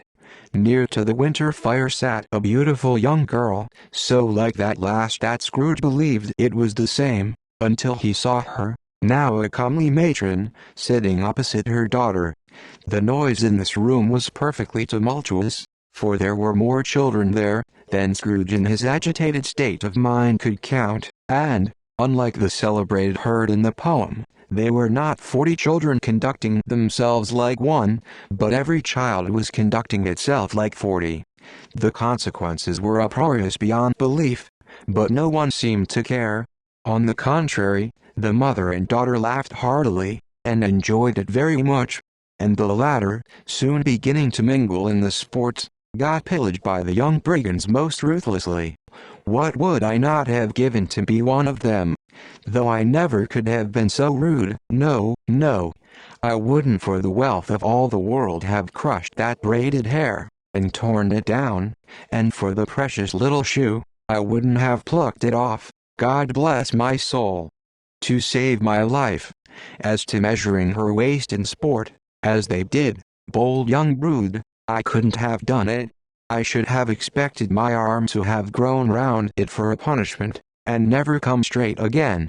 And yet I should have dearly liked, I own, to have touched her lips, to have questioned her, that she might have opened them, to have looked upon the lashes of her downcast eyes, and never raised a blush, to have let loose waves of hair, an inch of which would be a keepsake beyond price. In short, I should have liked, I do confess, to have had the lightest license of a child, and yet to have been man enough to know its value. But now a knocking at the door was heard, and such a rush immediately ensued that she with laughing face and plundered dress was borne towards it, the center of a flushed and boisterous group, just in time to greet the father, who came home attended by a man laden with Christmas toys and presents. Then the shouting and the struggling, and the onslaught that was made on the defenseless porter, the scaling him with chairs for ladders to dive into his pockets, despoil him of brown paper parcels, hold on tight by his cravat, hug him round his neck, pommel his back, and kick his legs in irrepressible affection. The shouts of wonder and delight with which the development of every package was received. The terrible announcement that the baby had been taken in the act of putting a doll's frying pan into his mouth, and was more than suspected of having swallowed a fictitious turkey, glued on a wooden platter. The immense relief of finding this a false alarm. The joy, and gratitude, and ecstasy. They are all indescribable alike. It is enough that by degrees the children and their emotions got out of the parlor, and by one stair at a time, up to the top of the house, where they went to bed, and so subsided. And now Scrooge looked on more attentively than ever, when the master of the house, having his daughter leaning fondly on him, sat down with her and her mother at his own fireside, and when he thought that such another creature, quite as graceful and as full of promise, might have called him father, and been a springtime in the haggard winter of his life, his sight grew very dim indeed. "Belle," said the husband, turning to his wife with a smile, "I saw an old friend of yours this afternoon." "Who was it?" "Guess." "How can I? Toot, don't I know?" she added in the same breath, laughing as he left. "Mr. Scrooge." Mr. Scrooge it was. I passed his office window, and as it was not shut up, and he had a candle inside, I could scarcely help seeing him. His partner lies upon the point of death, here, and there he sat alone. Quite alone in the world, I do believe. "Spirit," said Scrooge in a broken voice, "remove me from this place." "I told you these were shadows of the things that have been," said the ghost, "that they are what they are. Do not blame me. Remove me." Scrooge exclaimed, "I cannot bear it." He turned upon the ghost, and seeing that it looked upon him with a face, in which in some strange way there were fragments of all the faces it had shown him, wrestled with it. "Leave me. Take me back. Haunt me no longer."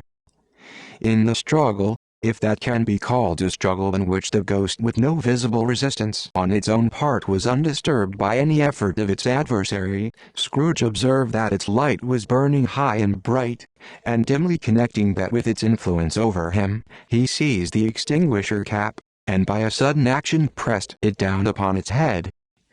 The spirit dropped beneath it, so that the extinguisher covered its whole form, but though Scrooge pressed it down with all his force, he could not hide the light, which streamed from under it, in an unbroken flood upon the ground. He was conscious of being exhausted, and overcome by an irresistible drowsiness, and, further, of being in his own bedroom.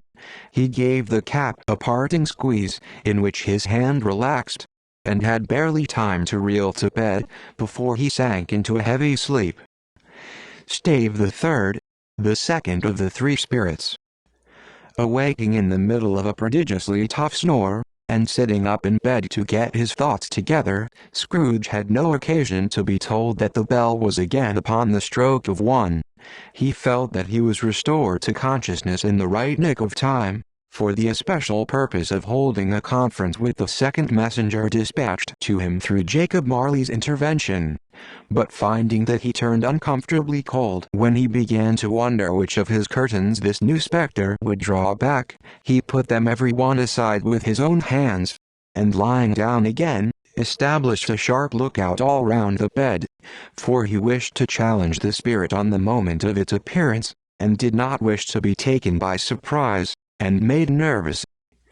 Gentlemen of the free and easy sort, who plumed themselves on being acquainted with a move or two, and being usually equal to the time of day, express the wide range of their capacity for adventure by observing that they are good for anything from pitch and toss to manslaughter, between which opposite extremes, no doubt, there lies a tolerably wide and comprehensive range of subjects.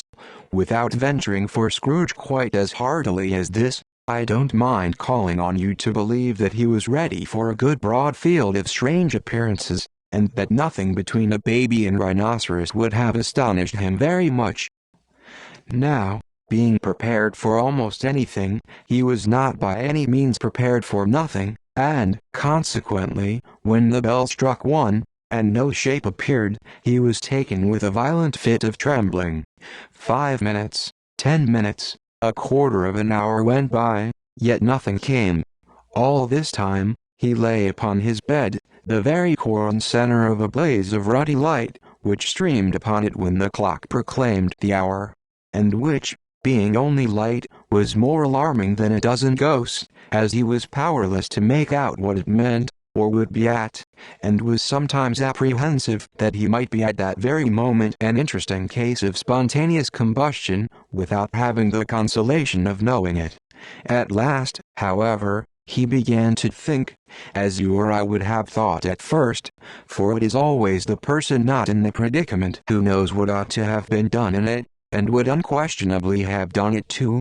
At last, I say, he began to think that the source and secret of this ghostly light might be in the adjoining room, from whence, on further tracing it, it seemed to shine.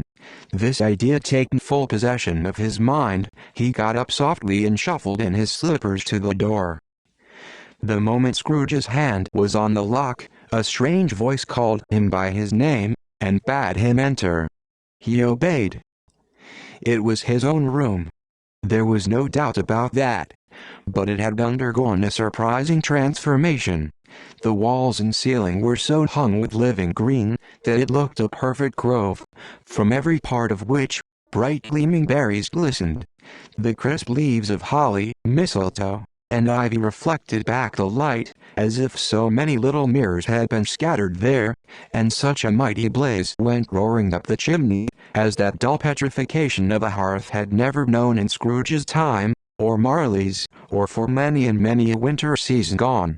Heaped up on the floor, to form a kind of throne, were turkeys, geese, game, poultry, brawn, great joints of meat, sucking pigs, long wreaths of sausages, mince pies, plum puddings, barrels of oysters, red-hot chestnuts, cherry-cheeked apples, juicy oranges, luscious pears, immense twelfth cakes, and seething bowls of punch, that made the chamber dim with their delicious steam.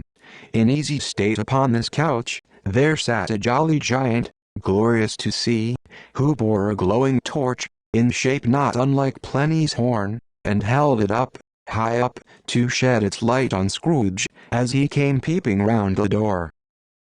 "Come in," exclaimed the ghost. "Come in, and know me better, man."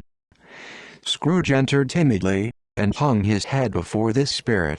He was not the dogged Scrooge he had been, and though the spirit's eyes were clear and kind, he did not like to meet them. "I am the ghost of Christmas present," said the spirit.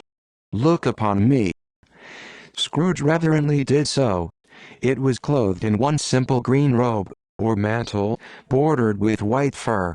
This garment hung so loosely on the figure, that its capacious breast was bare, as if disdaining to be warded or concealed by any artifice.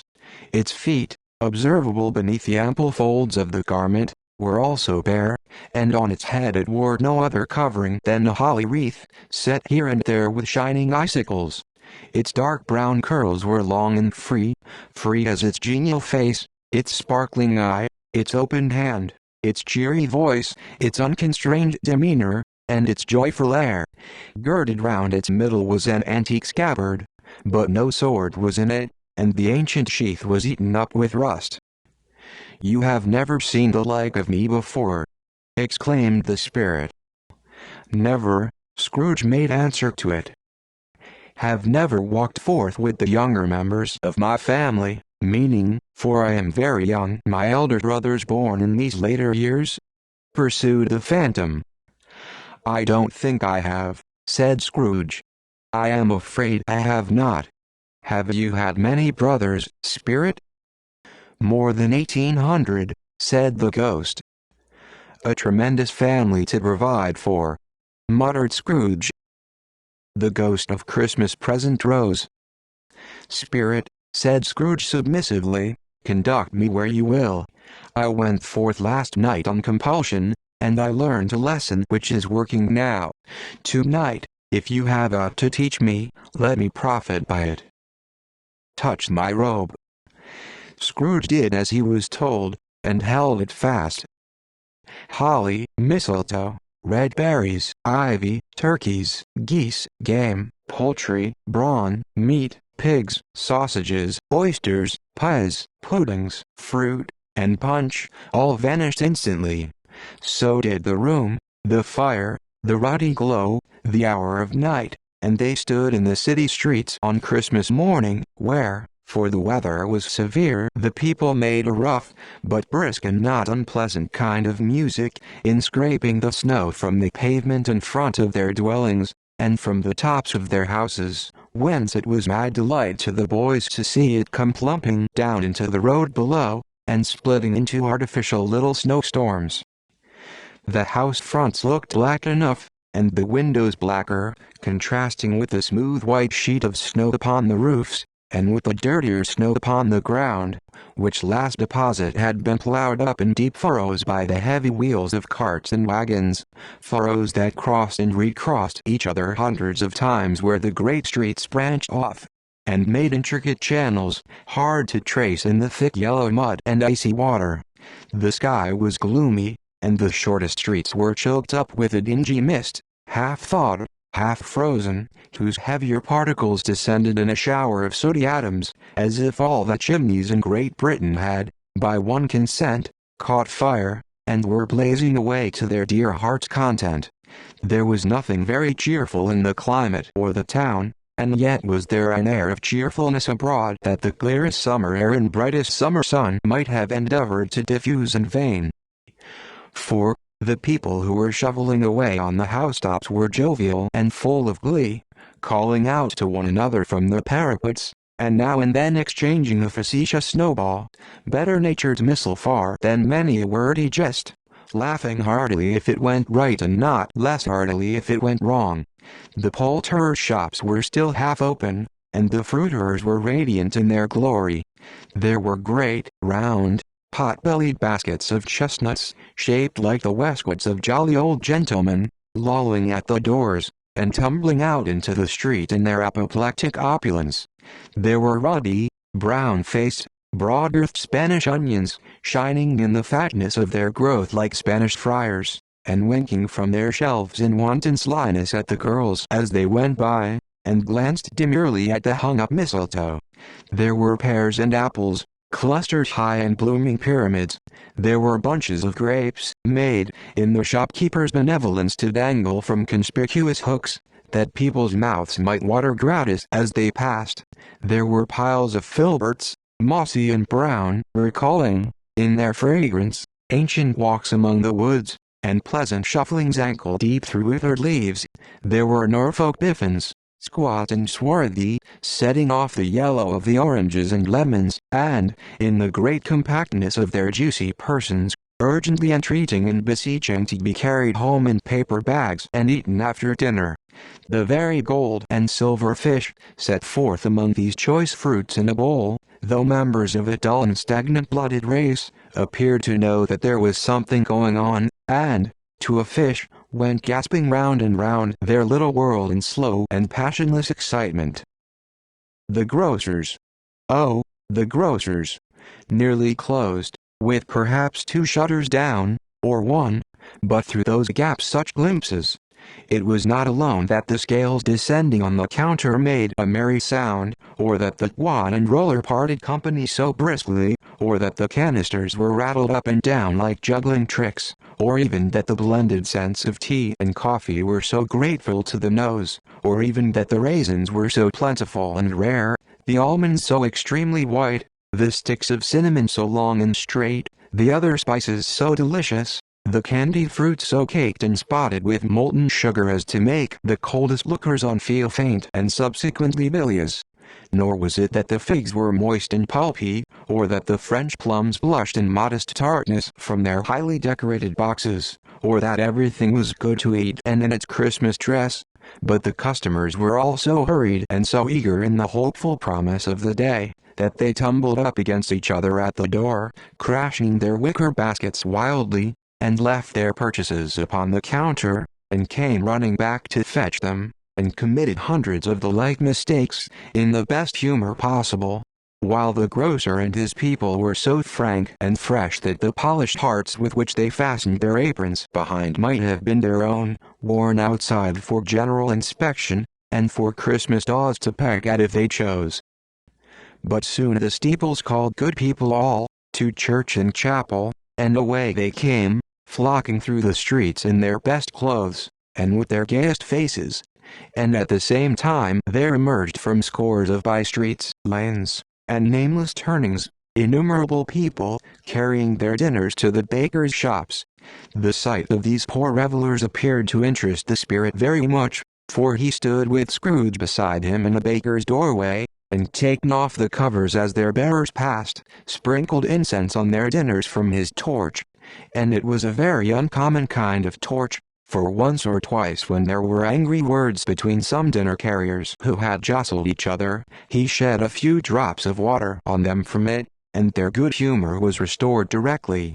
For they said, it was a shame to quarrel upon Christmas Day. And so it was. God love it, so it was. In time the bells ceased, and the bakers were shut up, and yet there was a genial shadowing forth of all these dinners in the progress of their cooking, in the thawed blotch of wet above each baker's oven, where the pavement smoked as if its stones were cooking too. "Is there a peculiar flavor in what you sprinkle from your torch?" asked Scrooge. "There is, my own." "Would it apply to any kind of dinner on this day?" asked Scrooge. "To any kindly given. To a poor one most." "Why to a poor one most?" asked Scrooge. "Because it needs it most." "Spirit," said Scrooge, after a moment's thought, I wonder you, of all the beings in the many worlds about us, should desire to cramp these people's opportunities of innocent enjoyment. "Aye," cried the spirit. "You would deprive them of their means of dining every seventh day, often the only day on which they can be said to dine at all," said Scrooge. "Wouldn't you?" "Aye," cried the spirit. "You seek to close these places on the seventh day?" said Scrooge, "and it comes to the same thing." "I seek," exclaimed the spirit. "Forgive me if I am wrong. It has been done in your name, or at least in that of your family," said Scrooge. "There are some upon this earth of yours," returned the spirit, "who lay claim to know us, and who do their deeds of passion, pride, ill will, hatred, envy, bigotry, and selfishness in our name, who are as strange to us and all our kith and kin, as if they had never lived. Remember that, and charge their doings on themselves, not us." Scrooge promised that he would, and they went on, invisible, as they had been before, into the suburbs of the town. It was a remarkable quality of the ghost, which Scrooge had observed at the baker's, that notwithstanding his gigantic size, he could accommodate himself to any place with ease, and that he stood beneath a low roof quite as gracefully and like a supernatural creature, as it was possible he could have done in any lofty hall. And perhaps it was the pleasure the good spirit had in showing off this power of his, or else it was his own kind, generous, hearty nature, and his sympathy with all poor men, that led him straight to Scrooge's clerk's. For there he went, and took Scrooge with him, holding to his robe. And on the threshold of the door the spirit smiled, and stopped to bless Bob Cratchit's dwelling with the sprinkling of his torch. Think of that! Bob had but 15 bob a week himself. He pocketed on Saturdays but 15 copies of his Christian name, and yet the ghost of Christmas present blessed his four-roomed house. Then up rose Mrs. Cratchit, Cratchit's wife, dressed out but poorly in a twice-turned gown, but brave in ribbons, which are cheap and make a goodly show for sixpence, and she laid the cloth, assisted by Belinda Cratchit, second of her daughters, also brave in ribbons, while Master Peter Cratchit plunged a fork into the saucepan of potatoes, and getting the corners of his monstrous shirt collar, Bob's private property, conferred upon his son and heir in honor of the day, into his mouth, rejoiced to find himself so gallantly attired, and yearned to show his linen in the fashionable parks. And now two smaller Cratchits, boy and girl, came tearing in, screaming that outside the baker's they had smelt the goose, and known it for their own, and basking in luxurious thoughts of sage and onion, these young Cratchits danced about the table, and exalted Master Peter Cratchit to the skies, while he, not proud, although his collars nearly choked him, blew the fire, until the slow potatoes bubbling up, knocked loudly at the saucepan lid to be let out and peeled. "What has ever got your precious father then?" said Mrs. Cratchit. "And your brother, Tiny Tim? And Martha warned ye as late last Christmas Day by half an hour?" "Here's Martha, mother," said a girl, appearing as she spoke. "Here's Martha, mother," cried the two young Cratchits. "Hurrah! There's such a goose, Martha." "Why, bless your heart alive, my dear, how late you are," said Mrs. Cratchit, kissing her a dozen times, and taking off her shawl and bonnet for her with official seal. "We'd a deal of work to finish up last night," replied the girl, "and had to clear away this morning, mother." "Well, never mind so long as you are come," said Mrs. Cratchit. "Sit ye down before the fire, my dear, and have a warm, Lord bless ye." "No, no, there's father coming," cried the two young Cratchits, who were everywhere at once. "Hide, Martha, hide." So Martha hid herself, and in came little Bob, the father, with at least 3 feet of comforter exclusive of the fringe, hanging down before him, and his threadbare clothes darned up and brushed, to look seasonable, and Tiny Tim upon his shoulder, Alas for Tiny Tim, he bore a little crutch, and had his limbs supported by an iron frame. "Why, where's our Martha?" cried Bob Cratchit, looking round. "Not coming," said Mrs. Cratchit.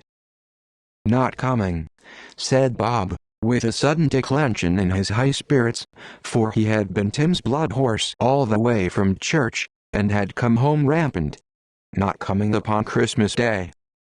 Martha didn't like to see him disappointed, if it were only in joke, so she came out prematurely from behind the closet door, and ran into his arms, while the two young Cratchits hustled Tiny Tim, and bore him off into the wash-house, that he might hear the pudding singing in the copper.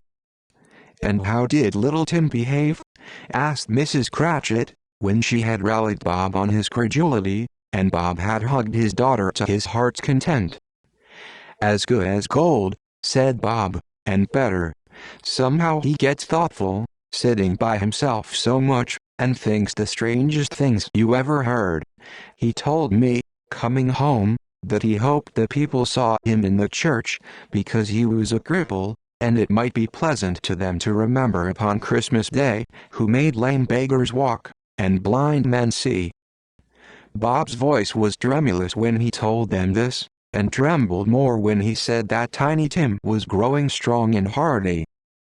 His active little crutch was heard upon the floor, and back came Tiny Tim before another word was spoken, escorted by his brother and sister to his stool before the fire, and while Bob, turning up his cuffs, as if, poor fellow, they were capable of being made more shabby, compounded some hot mixture in a jug with gin and lemons, and stirred it round and put it on the hob to simmer, Master Peter and the two ubiquitous young Cratchits went to fetch the goose, with which they soon returned in high procession. Such a bustle ensued that you might have thought a goose the rarest of all birds, a feathered phenomenon, to which a black swan was a matter of course, and in truth it was something very like it in that house. Mrs. Cratchit made the gravy ready beforehand in a little saucepan, hissing hot. Master Peter mashed the potatoes with incredible vigor. Miss Belinda sweetened up the applesauce. Martha dusted the hot plates. Bob took Tiny Tim beside him in a tiny corner at the table.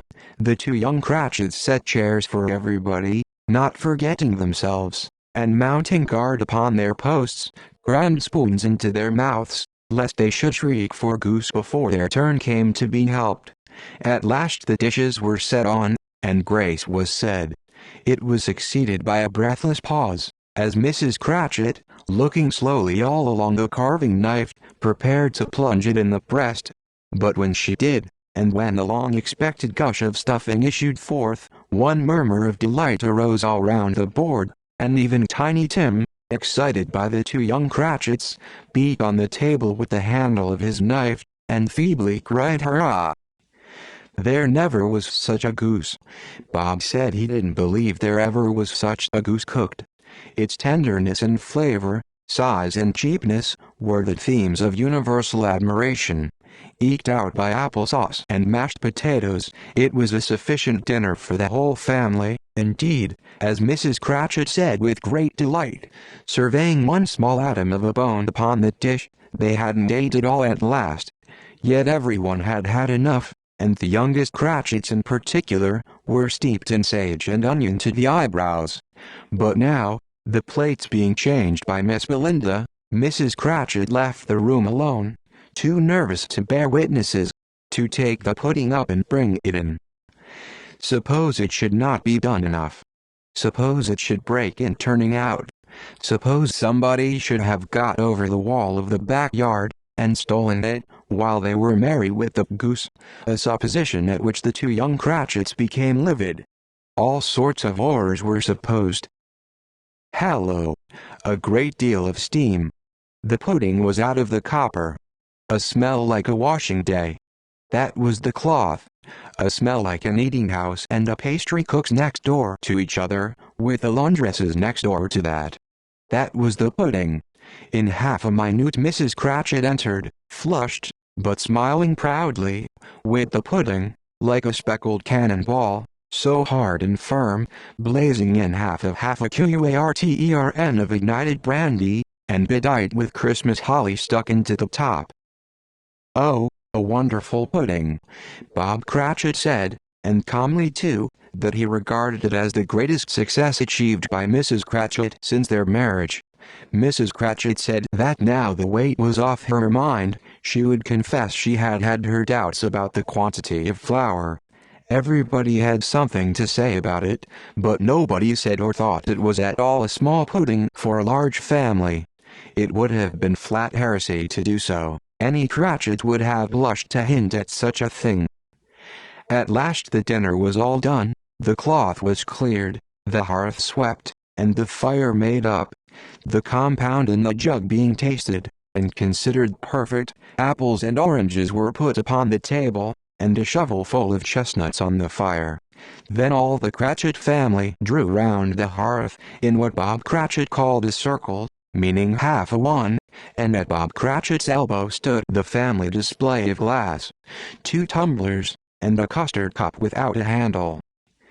These held the hot stuff from the jug, however, as well as golden goblets would have done, and Bob served it out with beaming looks, while the chestnuts on the fire sputtered and cracked noisily. Then Bob proposed, "A Merry Christmas to us all, my dears. God bless us." Which all the family re-echoed. "God bless us everyone," said Tiny Tim, the last of all. He sat very close to his father's side upon his little stool. Bob held his withered little hand in his, as if he loved the child, and wished to keep him by his side, and dreaded that he might be taken from him. "Spirit," said Scrooge, with an interest he had never felt before, "tell me if Tiny Tim will live." "I see a vacant seat," replied the ghost, "in the porch chimney corner, and the crutch without an owner, carefully preserved. If these shadows remain unaltered by the future, the child will die." "No, no," said Scrooge. "Oh, no, kind spirit. Say he will be spared." "If these shadows remain unaltered by the future, none other of my race," returned the ghost, "will find them here." "What then? If he be like to die, he had better do it, and decrease the surplus population." Scrooge hung his head to hear his own words quoted by the spirit, and was overcome with penitence and grief. "Man," said the ghost, "if man you be in heart, not adamant, forbear that wicked cant until you have discovered what the surplus is, and where it is. Will you decide what man shall live, what man shall die? It may be that in the sight of heaven, you are more worthless and less fit to live than millions like this poor man's child. Oh God! To hear the insect on the leaf pronouncing on the too much life among his hungry brothers in the dust." Scrooge bent before the ghost's rebuke, and trembling cast his eyes upon the ground. But he raised them speedily, on hearing his own name. "Mr. Scrooge," said Bob. "I'll give you Mr. Scrooge, the founder of the feast." "The founder of the feast indeed!" cried Mrs. Cratchit, reddening. "I wish I had him here. I'd give him a piece of my mind to feast upon, and I hope he'd have a good appetite for it."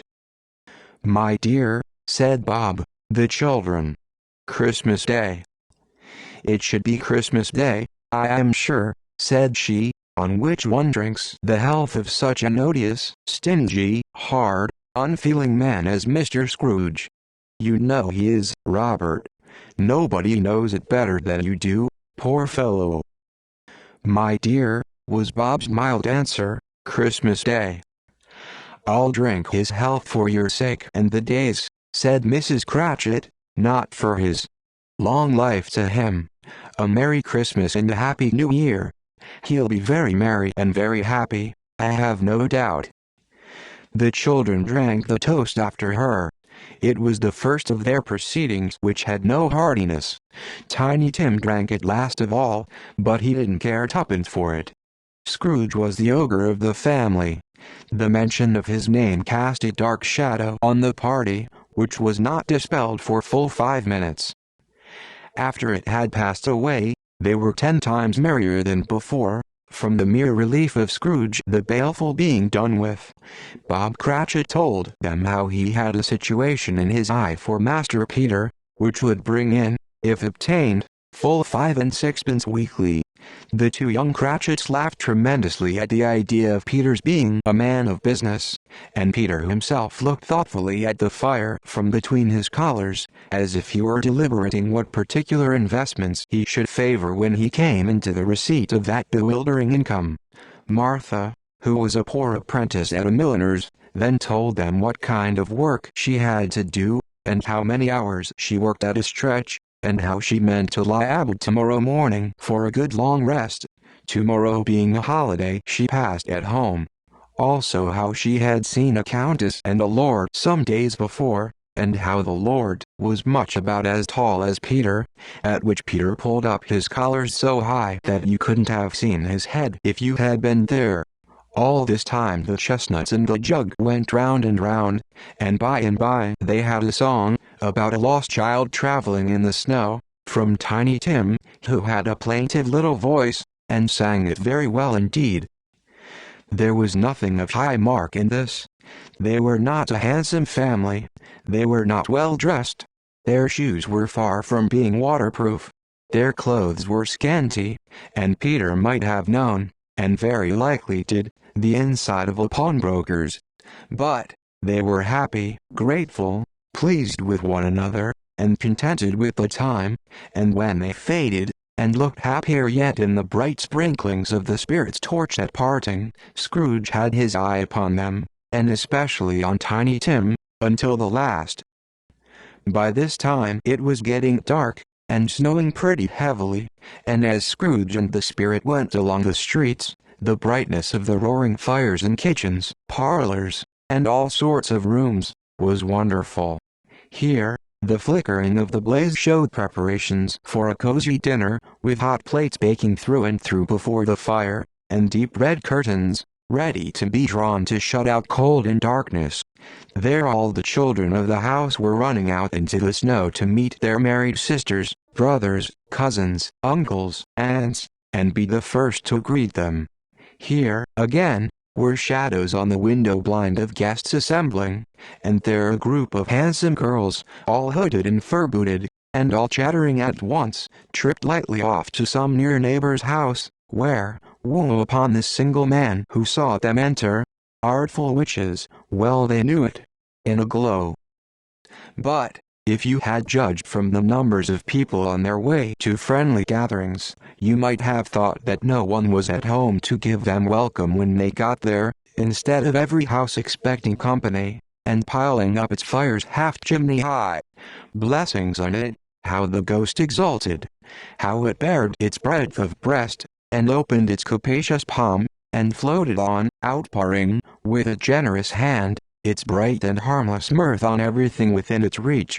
The very lamplighter, who ran on before, dotting the dusky street with specks of light, and who was dressed to spend the evening somewhere, laughed out loudly as the spirit passed, though little kenned the lamplighter that he had any company but Christmas. And now, without a word of warning from the ghost, they stood upon a bleak and desert moor, where monstrous masses of rude stone were cast about, as though that were the burial place of giants, and water spread itself wheresoever it listed, or would have done so, but for the frost that held it prisoner, and nothing grew but moss and furze, and coarse rank grass. Down in the west the setting sun had left a streak of fiery red, which glared upon the desolation for an instant, like a sullen eye, and frowning lower, lower yet, was lost in the thick gloom of darkest night. "What place is this?" asked Scrooge.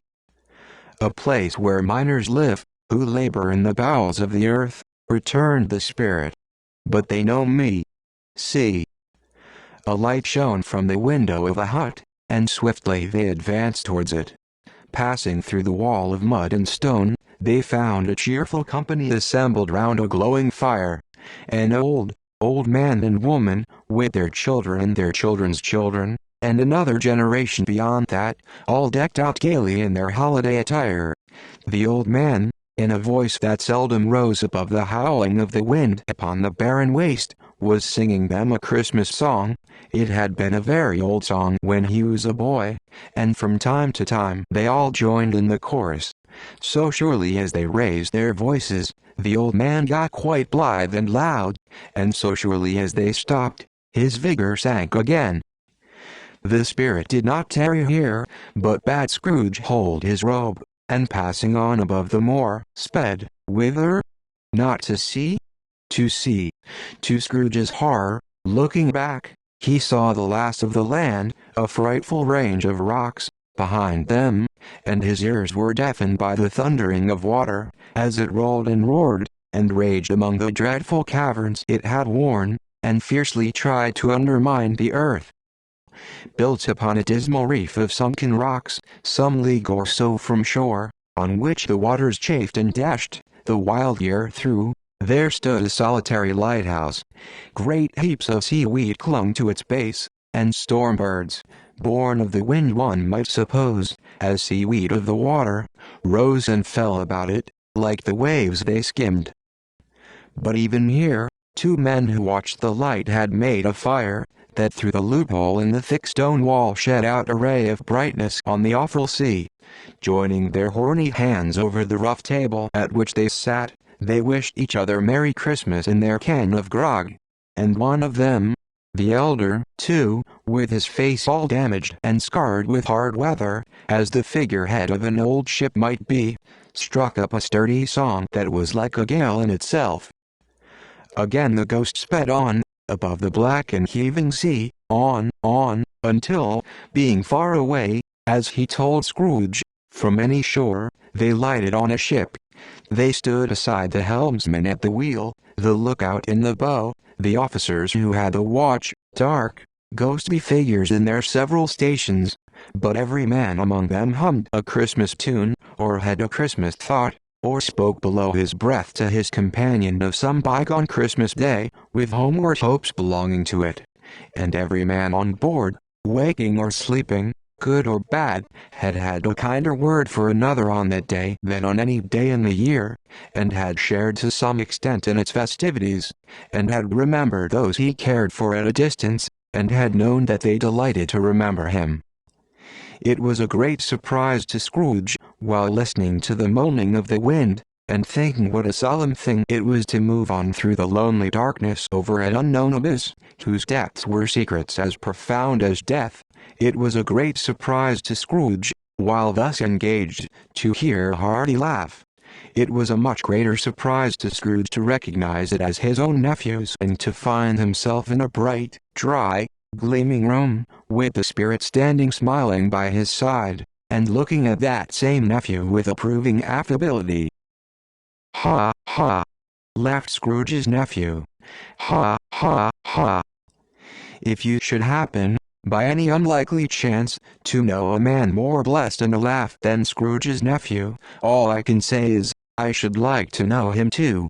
Introduce him to me, and I'll cultivate his acquaintance.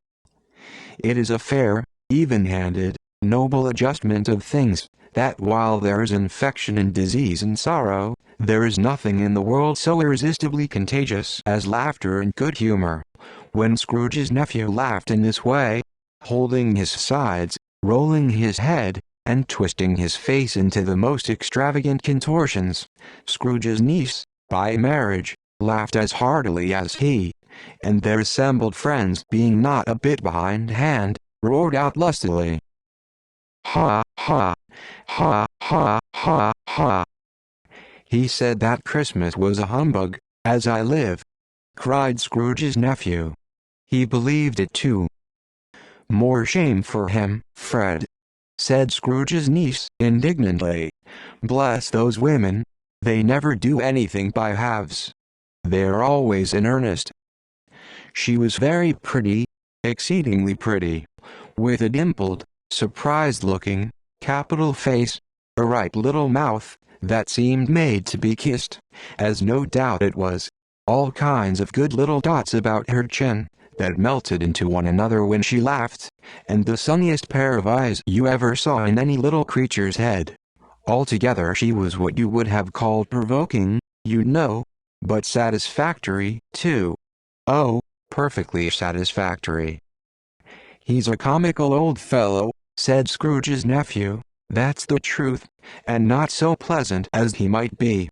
However, his offenses carry their own punishment, and I have nothing to say against him. I'm sure he is very rich, Fred, hinted Scrooge's niece. At least you always tell me so. What of that, my dear? Said Scrooge's nephew. His wealth is of no use to him. He don't do any good with it. He don't make himself comfortable with it. He hasn't the satisfaction of thinking, ha, ha, ha, that he is ever going to benefit us with it. I have no patience with him, observed Scrooge's niece. Scrooge's niece's sisters, and all the other ladies, expressed the same opinion. Oh, I have, said Scrooge's nephew. I am sorry for him. I couldn't be angry with him if I tried. Who suffers by his ill whims? Himself, always. Here, he takes it into his head to dislike us, and he won't come and dine with us. What's the consequence? He don't lose much of a dinner. Indeed, I think he loses a very good dinner, interrupted Scrooge's niece. Everybody else said the same, and they must be allowed to have been competent judges, because they had just had dinner, and, with the dessert upon the table, were clustered round the fire, by lamplight. Well, I'm very glad to hear it, said Scrooge's nephew, because I haven't great faith in these young housekeepers. What do you say, Topper? Topper had clearly got his eye upon one of Scrooge's niece's sisters, for he answered that a bachelor was a wretched outcast, who had no right to express an opinion on the subject, whereas Scrooge's niece's sister, the plump one with the lace tucker, not the one with the roses, blushed. Do go on, Fred, said Scrooge's niece, clapping her hands. He never finishes what he begins to say. He is such a ridiculous fellow. Scrooge's nephew revelled in another laugh, and as it was impossible to keep the infection off, though the plump sister tried hard to do it with aromatic vinegar, his example was unanimously followed. I was only going to say, said Scrooge's nephew, that the consequence of his taking a dislike to us, and not making merry with us, is, as I think, that he loses some pleasant moments, which could do him no harm. I am sure he loses pleasanter companions than he can find in his own thoughts, either in his mouldy old office, or his dusty chambers. I mean to give him the same chance every year, whether he likes it or not, for I pity him. He may rail at Christmas till he dies, but he can't help thinking better of it.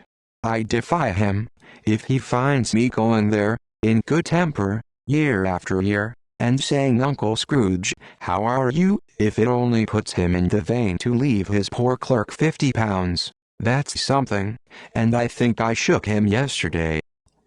It was their turn to laugh now at the notion of his shaking Scrooge, but being thoroughly good-natured, and not much caring what they laughed at, so that they laughed at any rate, he encouraged them in their merriment, and passed the bottle joyously. After tea, they had some music, for they were a musical family, and knew what they were about when they sung a glee or catch, I can assure you, especially Topper, who could growl away in the bass like a good one, and never swell the large veins in his forehead, or get red in the face over it. Scrooge's niece played well upon the harp, and played among other tunes a simple little air, a mere nothing, you might learn to whistle it in 2 minutes, which had been familiar to the child who fetched Scrooge from the boarding school, as he had been reminded by the ghost of Christmas past. When this strain of music sounded, all the things that ghost had shown him came upon his mind. He softened more and more, and thought that if he could have listened to it often, years ago, he might have cultivated the kindnesses of life for his own happiness with his own hands, without resorting to the sexton's spade that buried Jacob Marley. But they didn't devote the whole evening to music. After a while they played at forfeits, for it is good to be children sometimes, and never better than at Christmas, when its mighty founder was a child himself. Stop. There was first a game at Blind Man's Buff. Of course there was. And I no more believe Topper was really blind than I believe he had eyes in his boots. My opinion is that it was a done thing between him and Scrooge's nephew, and that the ghost of Christmas present knew it. The way he went after that plump sister in the lace tucker was an outrage on the credulity of human nature. Knocking down the fire irons, tumbling over the chairs, bumping against the piano, smothering himself among the curtains, wherever she went, there went he. He always knew where the plump sister was. He wouldn't catch anybody else. If you had fallen up against him, as some of them did, on purpose, he would have made a feint of endeavoring to seize you, which would have been an affront to your understanding, and would instantly have sidled off in the direction of the plump sister. She often cried out that it wasn't fair, and it really was not. But when at last he caught her, when, in spite of all her silken rustlings, and her rapid flutterings past him, he got her into a corner whence there was no escape, then his conduct was the most execrable. For his pretending not to know her, his pretending that it was necessary to touch her head-dress, and further to assure himself of her identity by pressing a certain ring upon her finger, and a certain chain about her neck, was vile, monstrous. No doubt she told him her opinion of it, when, another blind man being in office, they were so very confidential together, behind the curtains. Scrooge's niece was not one of the blind man's buff party, but was made comfortable with a large chair and a footstool, in a snug corner, where the ghost and Scrooge were close behind her. But she joined in the forfeits, and loved her love to admiration with all the letters of the alphabet. Likewise at the game of how, when, and where, she was very great, and to the secret joy of Scrooge's nephew, beat her sisters hollow, though they were sharp girls too, as Topper could have told you. There might have been 20 people there, young and old, but they all played, and so did Scrooge, for wholly forgetting in the interest he had in what was going on, that his voice made no sound in their ears. He sometimes came out with his guess quite loud, and very often guessed quite right, too, for the sharpest needle, best Whitechapel, warranted not to cut in the eye, was not sharper than Scrooge, blunt as he took it in his head to be. The ghost was greatly pleased to find him in this mood, and looked upon him with such favor, that he begged like a boy to be allowed to stay until the guests departed. But this the spirit said could not be done. "Here is a new game," said Scrooge. "1/2 hour, spirit, only one." It was a game called Yes and No, where Scrooge's nephew had to think of something, and the rest must find out what, he only answering to their questions yes or no, as the case was. The brisk fire of questioning to which he was exposed elicited from him that he was thinking of an animal, a live animal, rather a disagreeable animal, a savage animal, an animal that growled and grunted sometimes, and talked sometimes, and lived in London, and walked about the streets, and wasn't made a show of, and wasn't led by anybody, and didn't live in a menagerie, and was never killed in a market, and was not a horse, or an ass, or a cow, or a bull, or a tiger, or a dog, or a pig, or a cat, or a bear. At every fresh question that was put to him, this nephew burst into a fresh roar of laughter, and was so inexpressibly tickled, that he was obliged to get up off the sofa and stamp. At last the plump sister, falling into a similar state, cried out, "I have found it out. I know what it is, Fred. I know what it is." "What is it?" cried Fred. "It's your Uncle Scrooge." Which it certainly was. Admiration was the universal sentiment, though some objected that the reply to, "Is it a bear?" ought to have been yes, inasmuch as an answer in the negative was sufficient to have diverted their thoughts from Mr. Scrooge, supposing they had ever had any tendency that way. "He has given us plenty of merriment, I am sure," said Fred, "and it would be ungrateful not to drink his health." Here is a glass of mulled wine ready to our hand at the moment, and I say, Uncle Scrooge." "Well, Uncle Scrooge," they cried. "A Merry Christmas and a Happy New Year to the old man, whatever he is," said Scrooge's nephew. "He wouldn't take it from me, but may he have it nevertheless, Uncle Scrooge." Uncle Scrooge had imperceptibly become so gay and light of heart that he would have pledged the unconscious company in return, and thanked them in an inaudible speech, if the ghost had given him time. But the whole scene passed off in the breath of the last word spoken by his nephew, and he and the spirit were again upon their travels. Much they saw, and far they went, and many homes they visited, but always with a happy end. The spirit stood beside sick beds, and they were cheerful. On foreign lands, and they were close at home. By struggling men, and they were patient in their greater hope. By poverty, and it was rich. In almshouse, hospital, and jail, in misery's every refuge, where vain man in his little brief authority had not made fast the door, and barred the spirit out, he left his blessing, and taught Scrooge his precepts. It was a long night, if it were only a night, but Scrooge had his doubts of this, because the Christmas holidays appeared to be condensed into the space of time they passed together. It was strange, too, that while Scrooge remained unaltered in his outward form, the ghost grew older, clearly older. Scrooge had observed this change, but never spoke of it, until they left the children's 12th night party, when, looking at the spirit as they stood together in an open place, he noticed that its hair was gray. "Are spirits' lives so short?" asked Scrooge. "My life upon this globe is very brief," replied the ghost.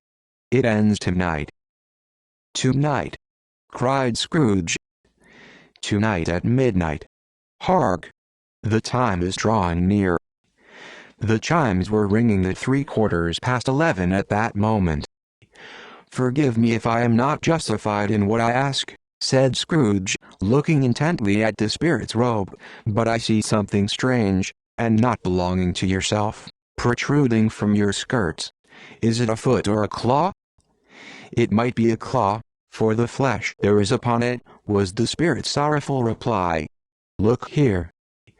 From the foldings of its robe, it brought 2 children, wretched, abject, frightful, hideous, miserable. They knelt down at its feet, and clung upon the outside of its garment. "Oh, man! Look here! Look down here!" exclaimed the ghost. They were a boy and girl. Yellow, meager, ragged, scowling, wolfish, but prostrate, too, in their humility, where graceful youth should have filled their features out, and touched them with its freshest tints. A stale and shriveled hand, like that of age, had pinched, and twisted them, and pulled them into shreds. Where angels might have sat enthroned, devils lurked, and glared out menacing. No change, no degradation, no perversion of humanity, in any grade, through all the mysteries of wonderful creation, has monsters half so horrible and dread. Scrooge started back, appalled. Having them shown to him in this way, he tried to say they were fine children, but the words choked themselves, rather than be parties to a lie of such enormous magnitude.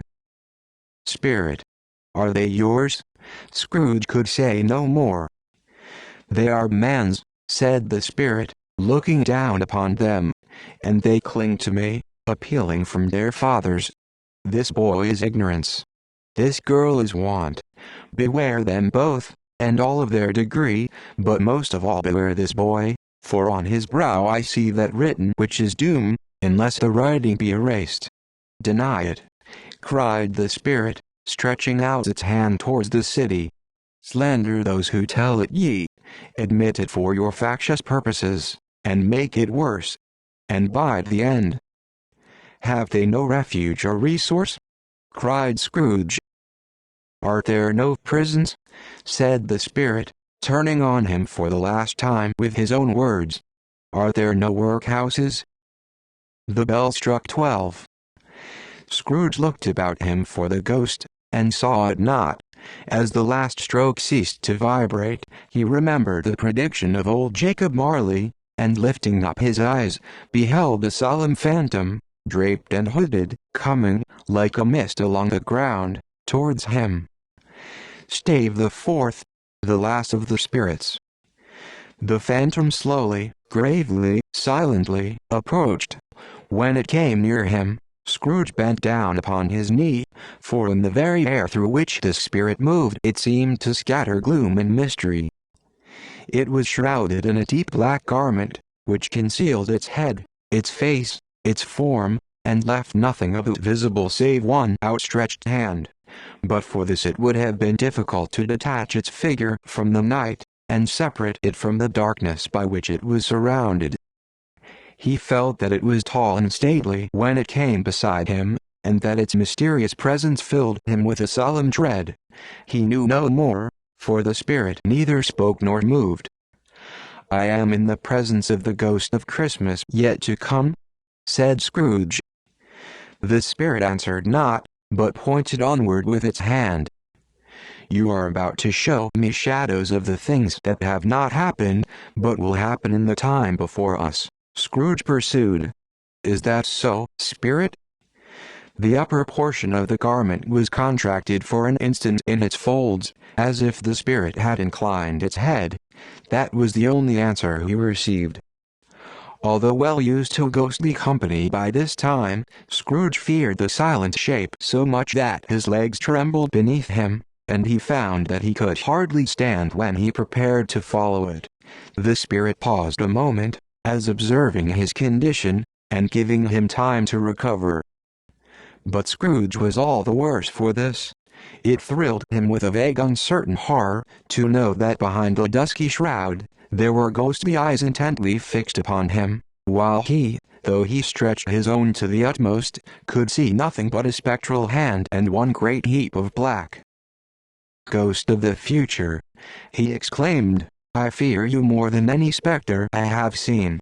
But as I know your purpose is to do me good, and as I hope to live to be another man from what I was, I am prepared to bear you company, and do it with a thankful heart.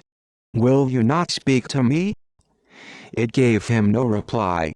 The hand was pointed straight before them. "Lead on," said Scrooge. "Lead on. The night is waning fast, and it is precious time to me, I know. Lead on, spirit." The phantom moved away as it had come towards him. Scrooge followed in the shadow of its dress, which bore him up, he thought, and carried him along.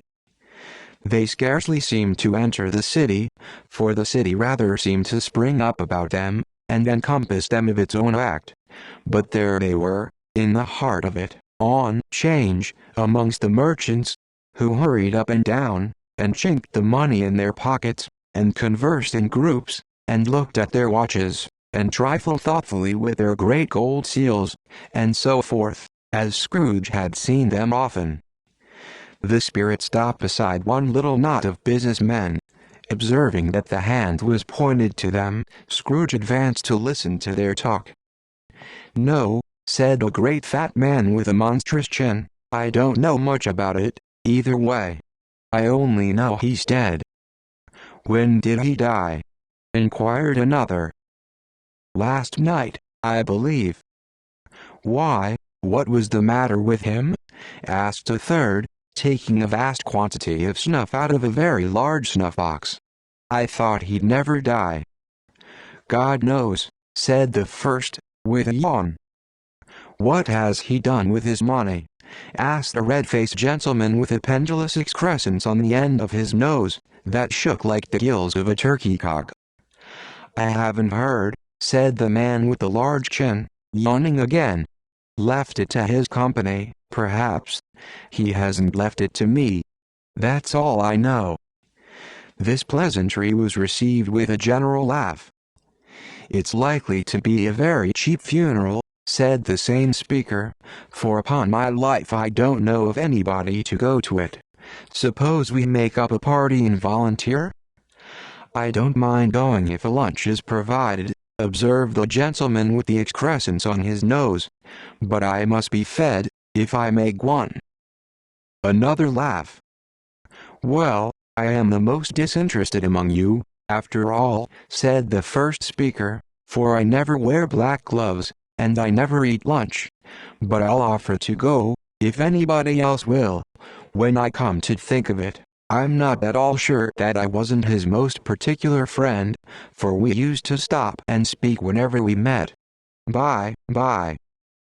Speakers and listeners strolled away, and mixed with other groups. Scrooge knew the men, and looked towards the spirit for an explanation. The phantom glided on into a street. Its finger pointed to two persons meeting. Scrooge listened again, thinking that the explanation might lie here. He knew these men, also, perfectly. They were men of business, very wealthy, and of great importance. He had made a point always of standing well in their esteem, in a business point of view, that is, strictly in a business point of view. "How are you?" said one. "How are you?" returned the other. "Well," said the first, "Old Scratch has got his own at last, hey?" "So I am told," returned the second. "Cold, isn't it? Seasonable for Christmas time. You're not a skater, I suppose?" "No. No. Something else to think of. Good morning." Not another word. That was their meeting, their conversation, and their parting. Scrooge was at first inclined to be surprised that the spirit should attach importance to conversations apparently so trivial, but feeling assured that they must have some hidden purpose, he set himself to consider what it was likely to be. They could scarcely be supposed to have any bearing on the death of Jacob, his old partner, for that was past, and this ghost's province was the future. Nor could he think of anyone immediately connected with himself, to whom he could apply them. But nothing doubting that to whomsoever they applied they had some latent moral for his own improvement, he resolved to treasure up every word he heard, and everything he saw, and especially to observe the shadow of himself when it appeared, for he had an expectation that the conduct of his future self would give him the clue he missed, and would render the solution of these riddles easy. He looked about in that very place for his own image, but another man stood in his accustomed corner, and though the clock pointed to his usual time of day for being there, he saw no likeness of himself among the multitudes that poured in through the porch. It gave him little surprise, however, for he had been revolving in his mind a change of life, and thought and hoped he saw his newborn resolutions carried out in this. Quiet and dark, beside him stood a phantom, with its outstretched hand. When he roused himself from his thoughtful quest, he fancied from the turn of the hand, and its situation in reference to himself, that the unseen eyes were looking at him keenly. It made him shudder, and feel very cold. They left the busy scene, and went into an obscure part of the town, where Scrooge had never penetrated before, although he recognized its situation, and its bad repute. The ways were foul and narrow, the shops and houses wretched, the people half naked, drunken, slipshod, ugly. Alleys and archways, like so many cesspools, disgorged their offenses of smell, and dirt, and life, upon the straggling streets, and the whole quarter reeked with crime, with filth, and misery. Far in this den of infamous resort, there was a low-browed, beetling shop, below a pent house roof, where iron, old rags, bottles, bones, and greasy offal were bought. Upon the floor within, were piled up heaps of rusty keys, nails, chains, hinges, files, scales, weights, and refuse iron of all kinds. Secrets that few would like to scrutinize were bred and hidden in mountains of unseemly rags, masses of corrupted fat, and sepulchres of bones.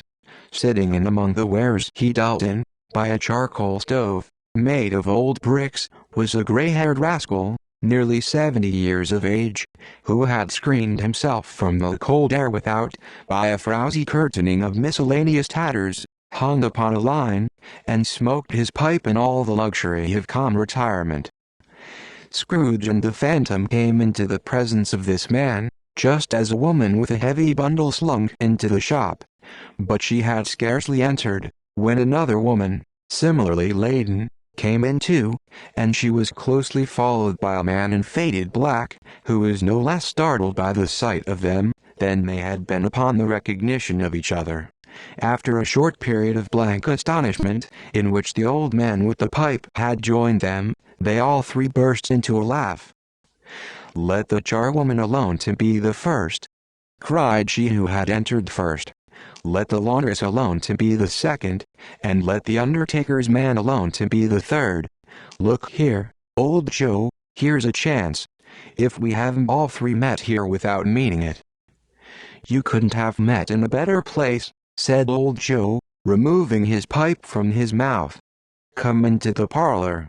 You were made free of it long ago, you know, and the other two empty strangers. Stop till I shut the door of the shop. Ah! How it squeaks! There ain't such a rusty bit of metal in the place as its own hinges, I believe, and I'm sure there's no such old bones here as mine. Ha, ha! We're all suitable to our calling, we're well matched. Come into the parlor. Come into the parlor." The parlor was the space behind the screen of rags. The old man raked the fire together with an old stair rod, and having trimmed his smoky lamp, for it was night, with the stem of his pipe, put it in his mouth again. While he did this, the woman who had already spoken threw her bundle on the floor, and sat down in a flaunting manner on a stool, crossing her elbows on her knees, and looking with a bold defiance at the other two. "What odds then? What odds, Mrs. Dilber?" said the woman. "Every person has a right to take care of themselves. He always did." "That's true, indeed," said the laundress. "No man more so." "Why then, don't stand staring as if you was afraid, woman. Who's the wiser? We're not going to pick holes in each other's coats, I suppose?" "No, indeed," said Mrs. Dilber and the man together. "We should hope not." "Very well, then," cried the woman. "That's enough. Who's the worse for the loss of a few things like these? Not a dead man, I suppose?" "No, indeed," said Mrs. Dilber, laughing. "If he wanted to keep 'em after he was dead, a wicked old screw," pursued a woman, "why wasn't he natural in his lifetime? If he had been, he'd have had somebody to look after him when he was struck with death, instead of lying gasping out his last there, alone by himself." "It's the truest word that ever was spoke," said Mrs. Dilber. "It's a judgment on him." "I wish it was a little heavier judgment," replied the woman, "and it should have been, you may depend upon it, if I could have laid my hands on anything else. Open that bundle, old Joe, and let me know the value of it. Speak out plain. I'm not afraid to be the first, nor afraid for them to see it. We know pretty well that we were helping ourselves, before we met here, I believe. It's no sin. Open the bundle, Joe." But the gallantry of her friends would not allow of this, and the man in faded black, mounting the breach first, produced his plunder. It was not extensive. A seal or two, a pencil case, a pair of sleeve buttons, and a brooch of no great value, were all. They were severally examined and appraised by old Joe, who chalked the sums he was disposed to give for each, upon the wall, and added them up into a total when he found there was nothing more to come. "That's your account," said Joe, "and I wouldn't give another sixpence if I was to be boiled for not doing it. Who's next?" Mrs. Dilber was next. Sheets and towels, a little wearing apparel, 2 old-fashioned silver teaspoons, a pair of sugar tongs, and a few boots. Her account was stated on the wall in the same manner. "I always give too much to ladies. It's a weakness of mine, and that's the way I ruin myself," said old Joe. "That's your account. If you asked me for another penny, and made it an open question, I'd repent of being so liberal and knock off half a crown. And now undo my bundle, Joe, said the first woman. Joe went down on his knees for the greater convenience of opening it, and having unfastened a great many knots, dragged out a large and heavy roll of some dark stuff. "What do you call this?" said Joe. "Bed curtains." "Ah," returned the woman, laughing and leaning forward on her crossed arms. "Bed curtains. You don't mean to say you took 'em down, rings and all, with them lying there?" said Joe. "Yes, I do," replied the woman. "Why not?" "You were born to make your fortune," said Joe, "and you'll certainly do it." "I certainly shan't hold my hand when I can get anything in it by reaching it out, for the sake of such a man as he was, I promise you, Joe," returned the woman coolly. "Don't drop that oil upon the blankets, now." "His blankets?" asked Joe. "Whose else's do you think?" replied the woman. "He isn't likely to take cold without 'em, I dare say." "I hope he didn't die of anything catching?" "Eh?" said old Joe, stopping in his work, and looking up. "Don't you be afraid of that," returned the woman. "I ain't so fond of his company that I'd loiter about him for such things, if he did. Ah, you may look through that shirt till your eyes ache, but you won't find a hole in it, nor a threadbare place. It's the best he had, and a fine one too. They'd have wasted it, if it hadn't been for me." "What do you call wasting of it?" asked old Joe. "Putting it on him to be buried in, to be sure," replied the woman with a laugh. "Somebody was fool enough to do it, but I took it off again. If calico ain't good enough for such a purpose, it isn't good enough for anything. It's quite as becoming to the body. He can't look uglier than he did in that one." Scrooge listened to this dialogue in horror. As they sat grouped about their spoil, in the scanty light afforded by the old man's lamp, he viewed them with a detestation and disgust, which could hardly have been greater, though they had been obscene demons, marketing the corpse itself. "Ha, ha!" laughed the same woman, when old Joe, producing a flannel bag with money in it, told out their several gains upon the ground. "This is the end of it, you see. He frightened everyone away from him when he was alive, to profit us when he was dead. Ha, ha, ha!" "Spirit," said Scrooge, shuddering from head to foot. I see. The case of this unhappy man might be my own. My life tends that way, now. Merciful heaven, what is this?" He recoiled in terror, for the scene had changed, and now he almost touched a bare, uncurtained bed, on which, beneath a ragged sheet, there lay a something covered up, which, though it was dumb, announced itself in awful language. The room was very dark, too dark to be observed with any accuracy, though Scrooge glanced round it in obedience to a secret impulse, anxious to know what kind of room it was. A pale light, rising in the outer air, fell straight upon the bed, and on it, plundered and bereft, unwatched, unwept, uncared for, was the body of this man. Scrooge glanced towards the phantom. Its steady hand was pointed to the head. The cover was so carelessly adjusted that the slightest raising of it, the motion of a finger upon Scrooge's part, would have disclosed the face. He thought of it, felt how easy it would be to do, and longed to do it, but had no more power to withdraw the veil than to dismiss the spectre at his side. "O cold, rigid, dreadful death, set up thine altar here, and dress it with such terrors as thou hast at thy command, for this is thy dominion. But of the loved, revered, and honored head, thou canst not turn one hair to thy dread purposes, or make one feature odious. It is not that the hand is heavy and will fall down when released. It is not that the heart and pulse are still, but that the hand was open, generous, and true, the heart brave, warm, and tender, and the pulse a man's. strike, shadow, strike, and see his good deed springing from the wound, to sow the world with life immortal. No voice pronounced these words in Scrooge's ears, and yet he heard them when he looked upon the bed. He thought, if this man could be raised up now, what would be his foremost thoughts? Avarice, hard dealing, griping cares? They have brought him to a rich end, truly.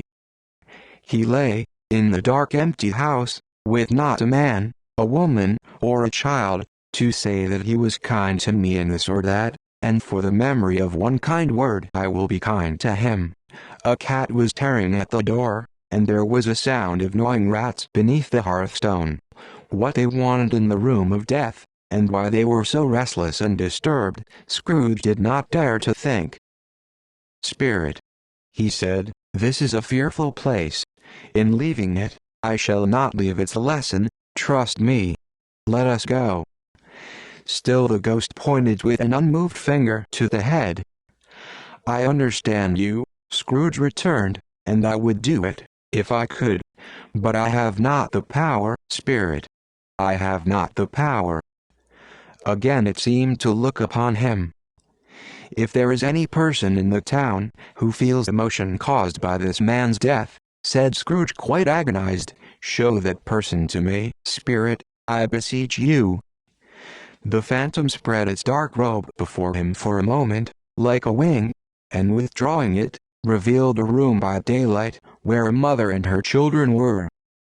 She was expecting someone, and with anxious eagerness, for she walked up and down the room, started at every sound, looked out from the window, glanced at the clock, tried, but in vain, to work with her needle, and could hardly bear the voices of the children in their play.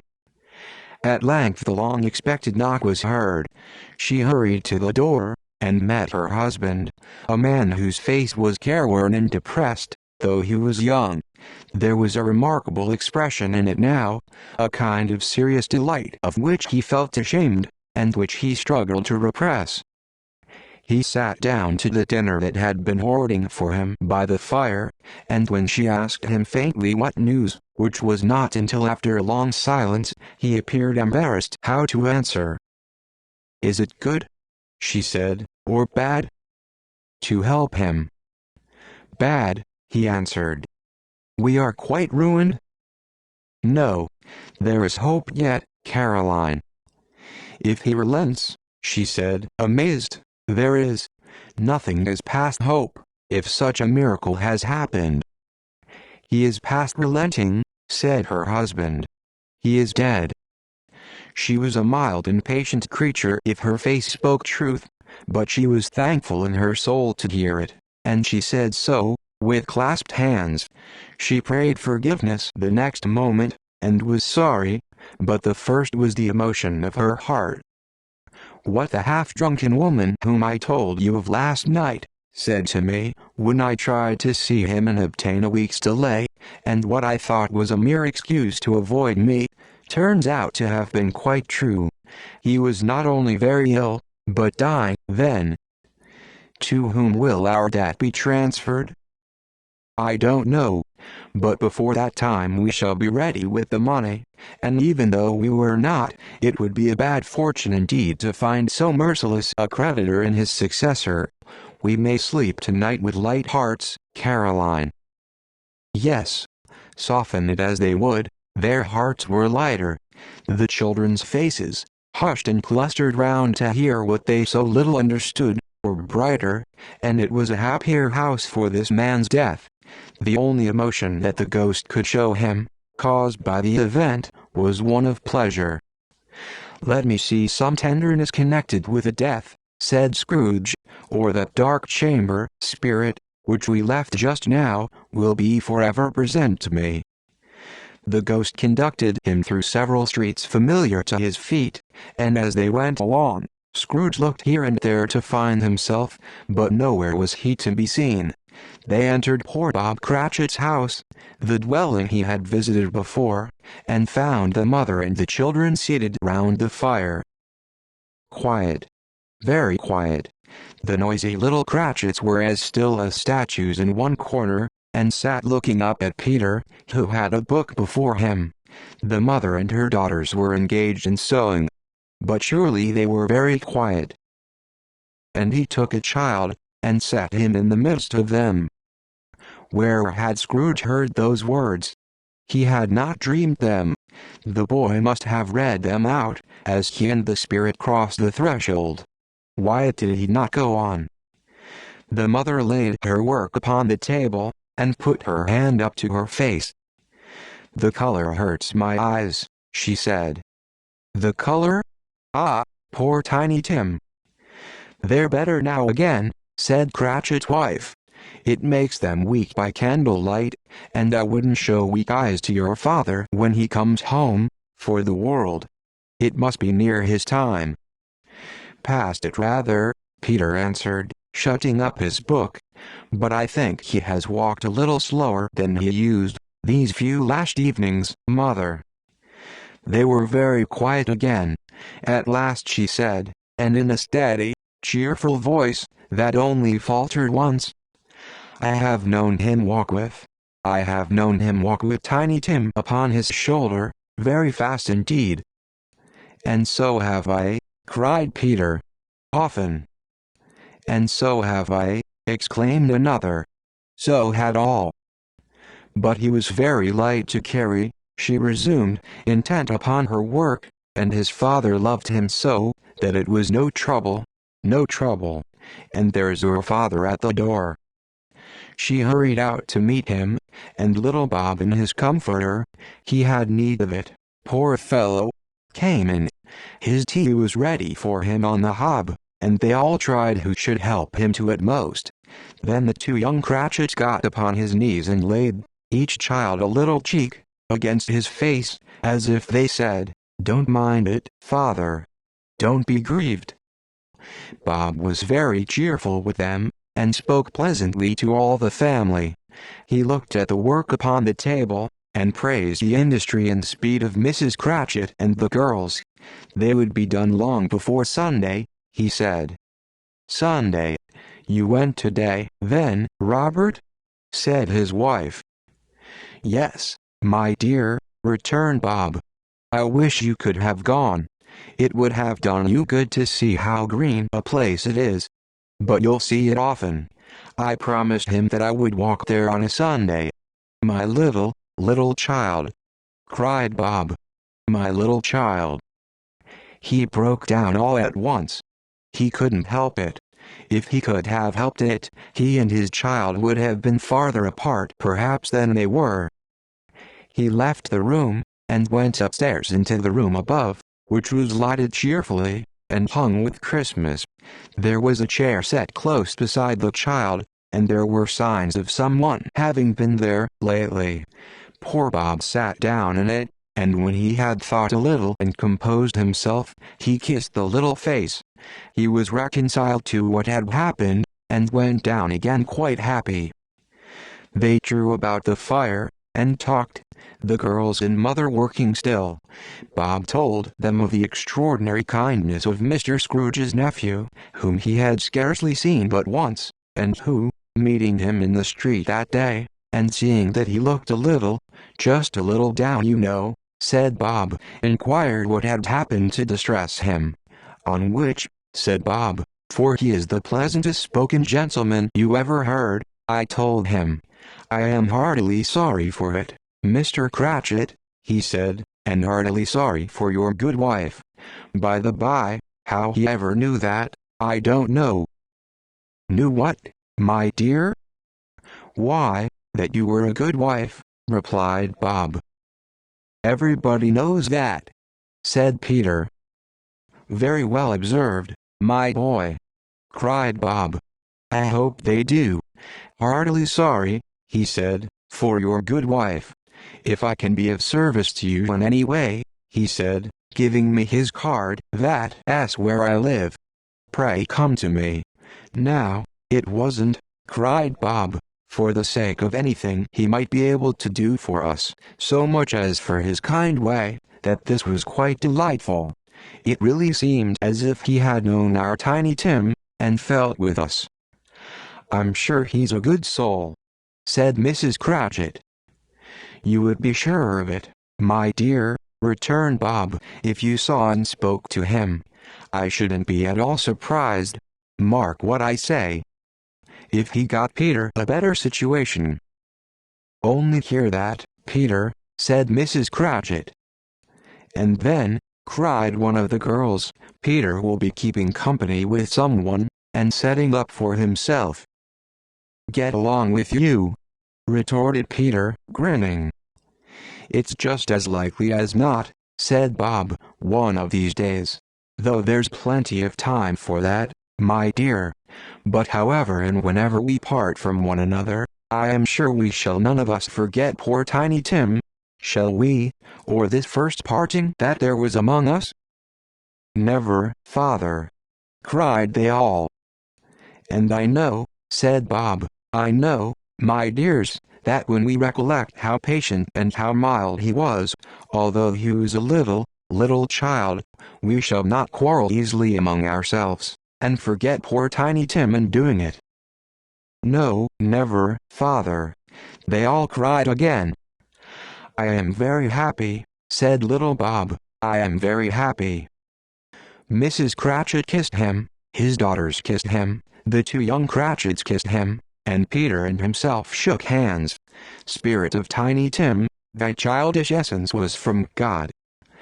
"Spectre," said Scrooge, "something informs me that our parting moment is at hand. I know it, but I know not how.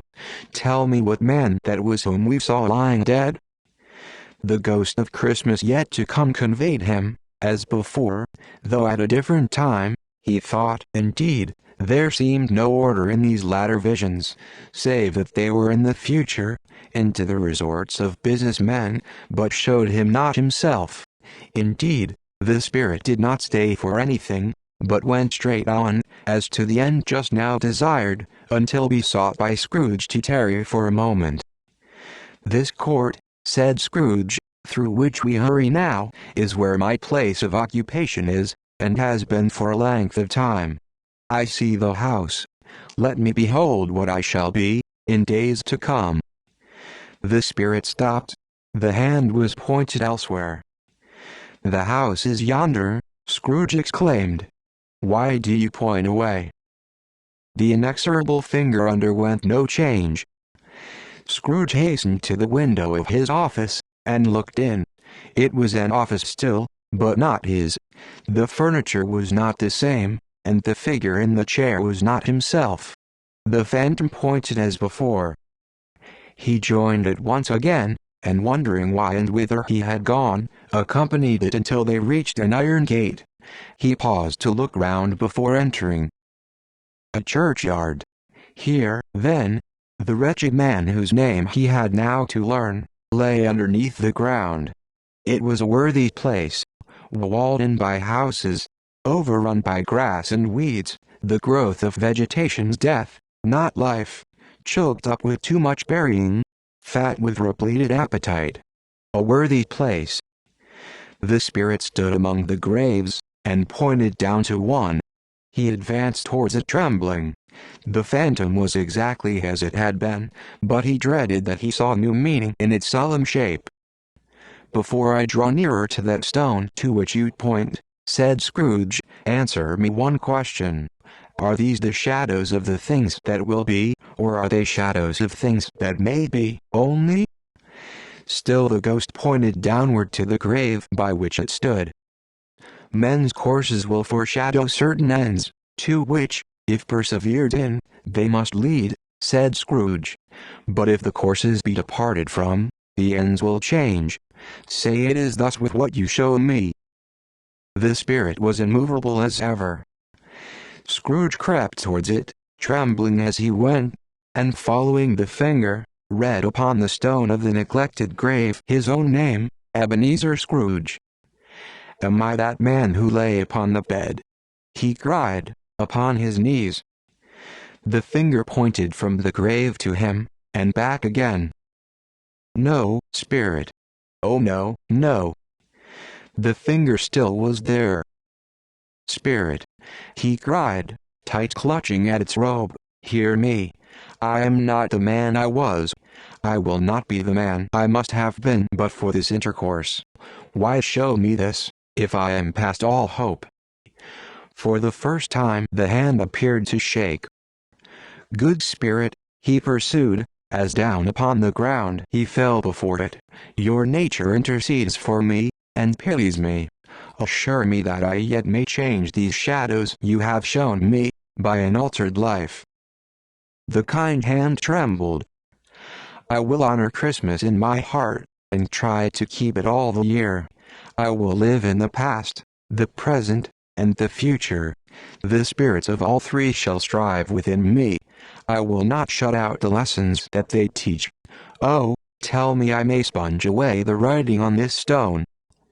In his agony, he caught the spectral hand. It sought to free itself, but he was strong in his entreaty, and attained it. The spirit, stronger yet, repulsed him. Holding up his hands in a last prayer to have his fate reversed, he saw an alteration in the phantom's hood and dress. It shrunk, collapsed, and dwindled down into a bedpost. Stave the fifth, the end of it. Yes, and the bedpost was his own. The bed was his own, the room was his own. Best and happiest of all, the time before him was his own, to make amends in. I will live in the past, the present, and the future, Scrooge repeated, as he scrambled out of bed. The spirits of all three shall strive within me. O Jacob Marley, heaven, and the Christmas time be praised for this. I say it on my knees, old Jacob, on my knees. He was so fluttered and so glowing with his good intentions, that his broken voice would scarcely answer to his call. He had been sobbing violently in his conflict with the spirit, and his face was wet with tears. They are not torn down, cried Scrooge, folding one of his bed curtains in his arms. They are not torn down, rings and all. They are here. I am here. The shadows of the things that would have been, may be dispelled. They will be. I know they will. His hands were busy with his garments all this time, turning them inside out, putting them on upside down, tearing them, mislaying them, making them parties to every kind of extravagance.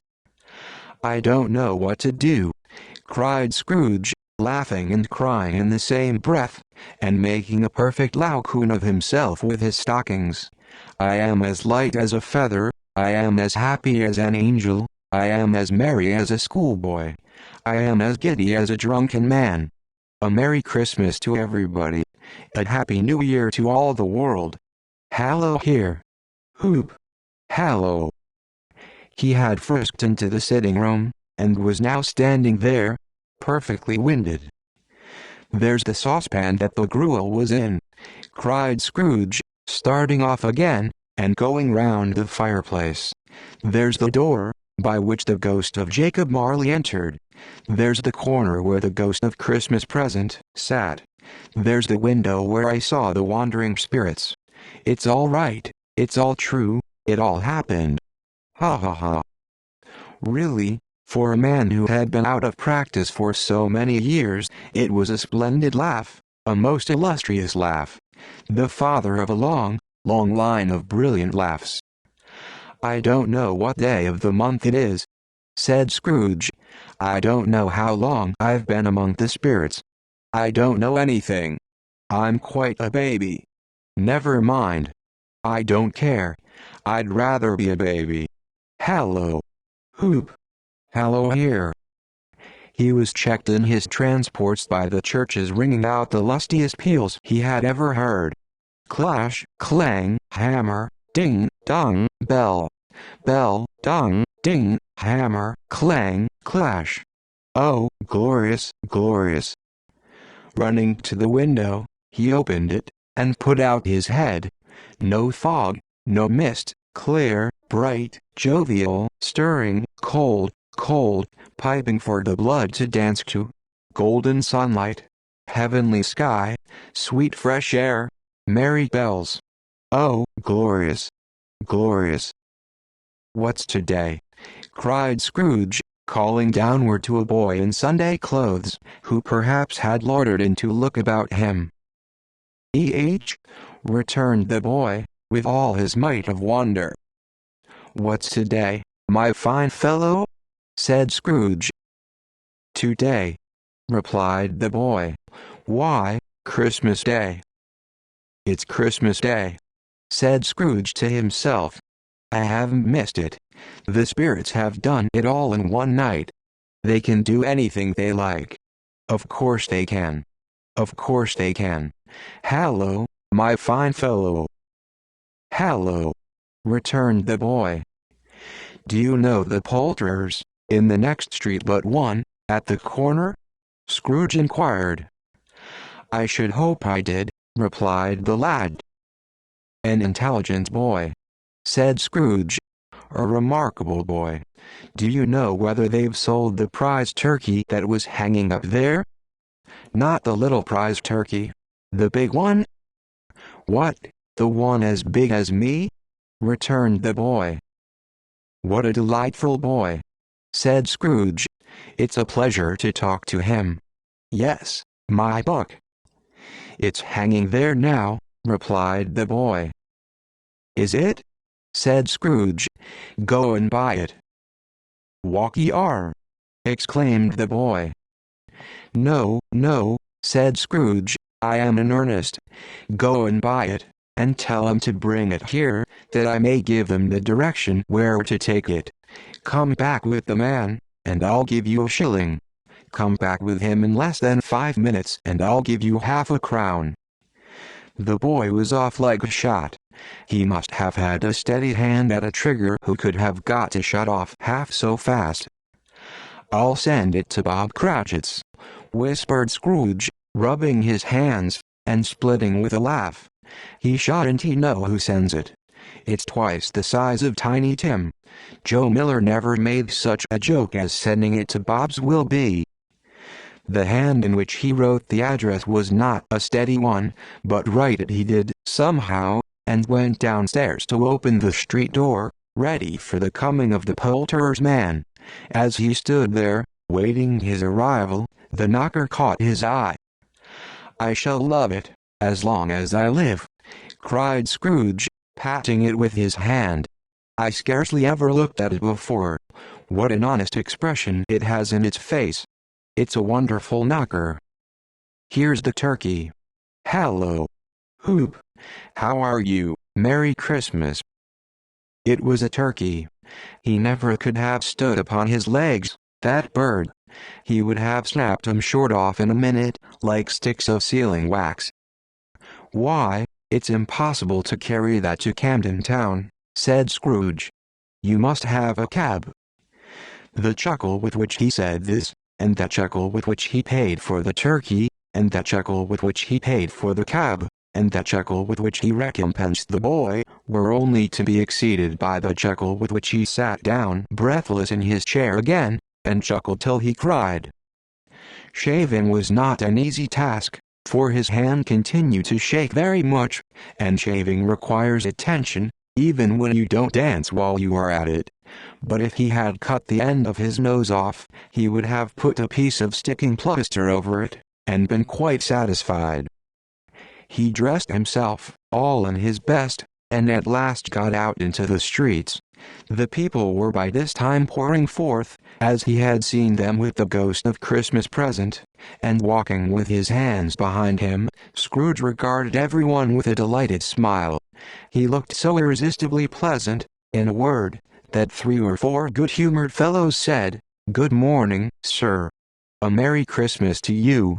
And Scrooge said often afterwards, that of all the blithe sounds he had ever heard, those were the blithest in his ears.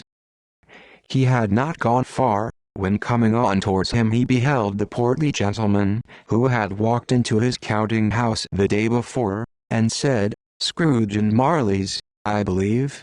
It sent a pang across his heart to think how this old gentleman would look upon him when they met, but he knew what path lay straight before him, and he took it.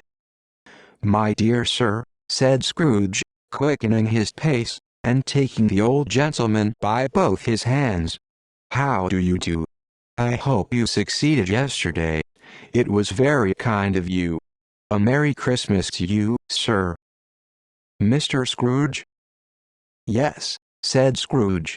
That is my name, and I fear it may not be pleasant to you. Allow me to ask your pardon, and will you have the goodness? Here Scrooge whispered in his ear. Lord bless me, cried the gentleman, as if his breath were taken away. My dear Mr. Scrooge, are you serious? If you please, said Scrooge. Not a farthing less. A great many back payments are included in it, I assure you. Will you do me that favor? My dear sir, said the other, shaking hands with him. I don't know what to say to such munify. Don't say anything, please, retorted Scrooge. Come and see me. Will you come and see me? I will, cried the old gentleman, and it was clear he meant to do it. Thank ye, said Scrooge. I am much obliged to you. I thank you 50 times. Bless you. He went to church, and walked about the streets, and watched the people hurrying to and fro, and patted children on the head, and questioned beggars, and looked down into the kitchens of houses, and up to the windows, and found that everything could yield him pleasure. He had never dreamed that any walk, that anything, could give him so much happiness. In the afternoon he turned his steps toward his nephew's house. He passed the door a dozen times before he had the courage to go up and knock, but he made a dash, and did it. Is your master at home, my dear?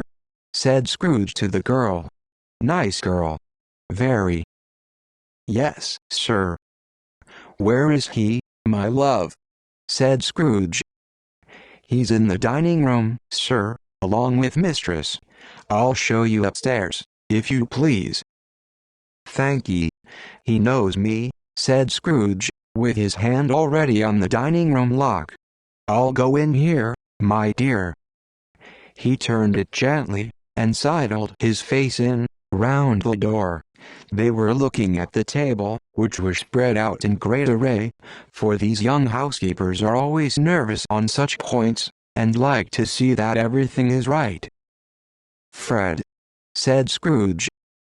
Dear heart alive, how his niece by marriage started. Scrooge had forgotten, for the moment, about her sitting in the corner with the footstool, or he wouldn't have done it, on any account. Why bless my soul, cried Fred, who's that? It's I, your Uncle Scrooge. I have come to dinner. Will you let me in, Fred? Let him in. It is a mercy he didn't shake his arm off. He was at home in 5 minutes. Nothing could be heartier. His niece looked just the same. So did Topper when he came. So did the plump sister when she came. So did everyone when they came. Wonderful party, wonderful games, wonderful unanimity, wonderful happiness. But he was early at the office next morning. Oh, he was early there. If he could only be there first, and catch Bob Cratchit coming late. That was the thing he had set his heart upon. And he did it, yes, he did. The clock struck 9. No Bob. 1/4 past. No Bob. He was full 18 minutes and a half behind his time. Scrooge sat with his door wide open, that he might see him come into the tank. His hat was off, before he opened the door. His comforter too. He was on his stool in a jiffy, driving away with his pen, as if he were trying to overtake 9 o'clock. Hello, growled Scrooge, in his accustomed voice, as near as he could feign it. What do you mean by coming here at this time of day? I am very sorry, sir, said Bob. I am behind my time. You are? Repeated Scrooge. Yes, I think you are. Step this way, sir, if you please. It's only once a year, sir, pleaded Bob, appearing from the tank. It shall not be repeated. I was making rather merry yesterday, sir. Now, I'll tell you what, my friend, said Scrooge, "I am not going to stand this sort of thing any longer. And therefore," he continued, leaping from his stool, and giving Bob such a dig in the waistcoat that he staggered back into the tank again, "and therefore I am about to raise your salary." Bob trembled, and got a little nearer to the ruler. He had a momentary idea of knocking Scrooge down with it, holding him, and calling to the people in the court for help and a straight waistcoat. "A Merry Christmas, Bob," said Scrooge, with an earnestness that could not be mistaken, as he clapped him on the back. "A Merry Christmas, Bob, my good fellow. Then I have given you, for many a year. I'll raise your salary, and endeavor to assist your struggling family, and we will discuss your affairs this very afternoon, over a Christmas bowl of smoking bishop, Bob. Make up the fires, and buy another coal scuttle before you dot another I, Bob Cratchit." Scrooge was better than his word. He did it all, and infinitely more, and to Tiny Tim, who did not die, he was a second father. He became as good a friend, as good a master, and as good a man, as the good old city knew, or any other good old city, town, or borough, in the good old world.